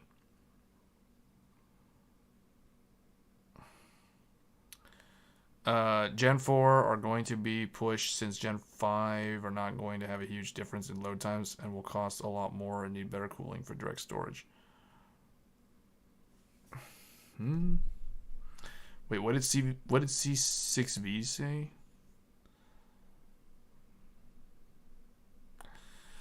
Are you sure about that? Because I don't know. Like, the way I see it is either Gen 5 is going to be a stepping stone generation that quickly gets moved to Gen 6, or Gen 5 is going to stick around longer and these little hurdles with like the active cooling stuff is probably going to get worked out.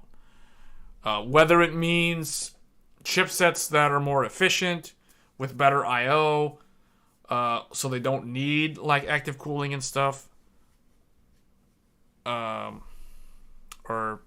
whatever. I don't know.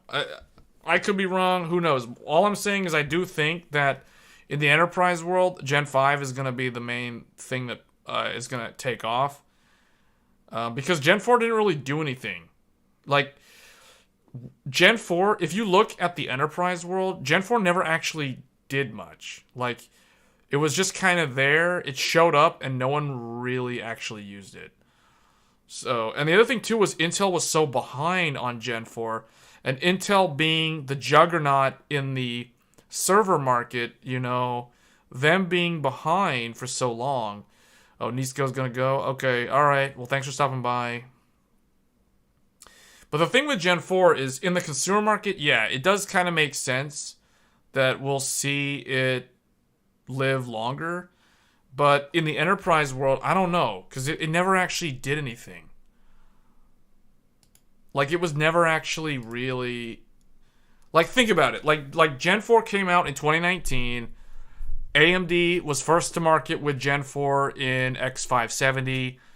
And then, like, Intel was so slow to pick up Gen 4. Intel literally didn't start with Gen 4 until Rocket Lake.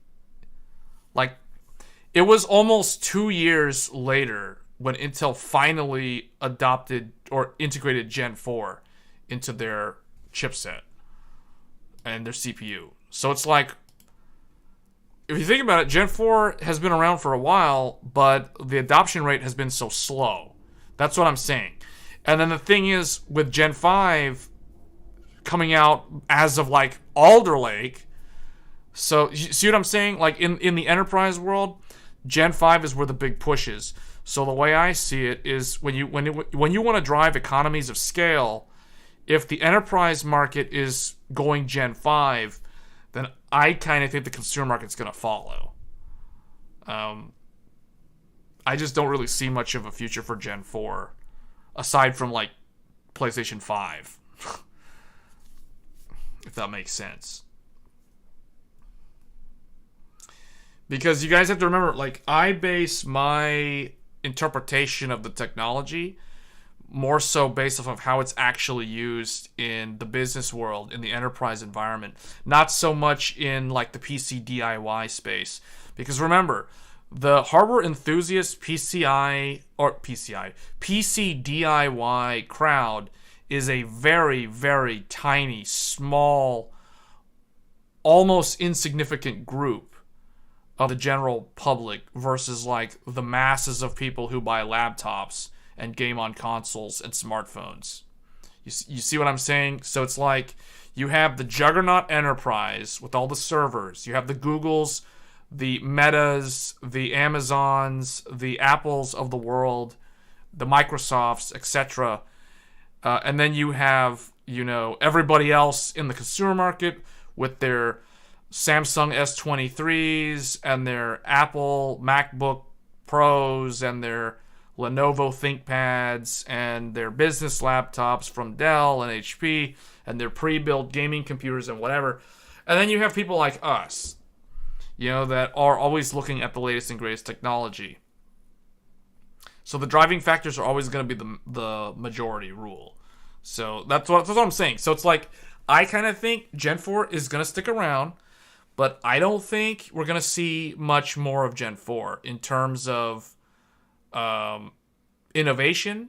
It's kind of already at its prime with stuff like the Fire CUDA, and that's going to be it. So it's like the PlayStation 5 was an excellent consumer device that capitalized on Gen 4 technology, but in my mind, it's literally like the only thing that actually delivered some tangible looking solution that shows you the benefit of Gen 4 speeds when it comes to storage. And outside of that, no one else has done anything with it. I mean, the one example is like direct storage from Microsoft, but like how many people actually use that? How many game developers are actually doing something with direct storage in their pipeline? Who knows, right? And by the time their games come out, Gen 5 is probably going to be a lot more easier to handle. So 10 people who can't sleep. Oh, wow, it's really late. Results. So the best of the best of Gen 4 versus the world's first Gen 5. So very interesting things. So I appreciate, Joey, you doing that testing. I'm going to have to think about this, too, because this is interesting to see the results, especially on the randoms. So I'm surprised the Fire CUDA is that good. I did not know that the Fire CUDA actually existed, so now I actually know that thing is a thing. So that's really nice to see. Once again, thanks everybody for watching. I guess we're gonna go ahead and end the stream. It's already pretty late, so we're probably gonna call it for the night, and I'll catch you guys in the next one. Thanks again.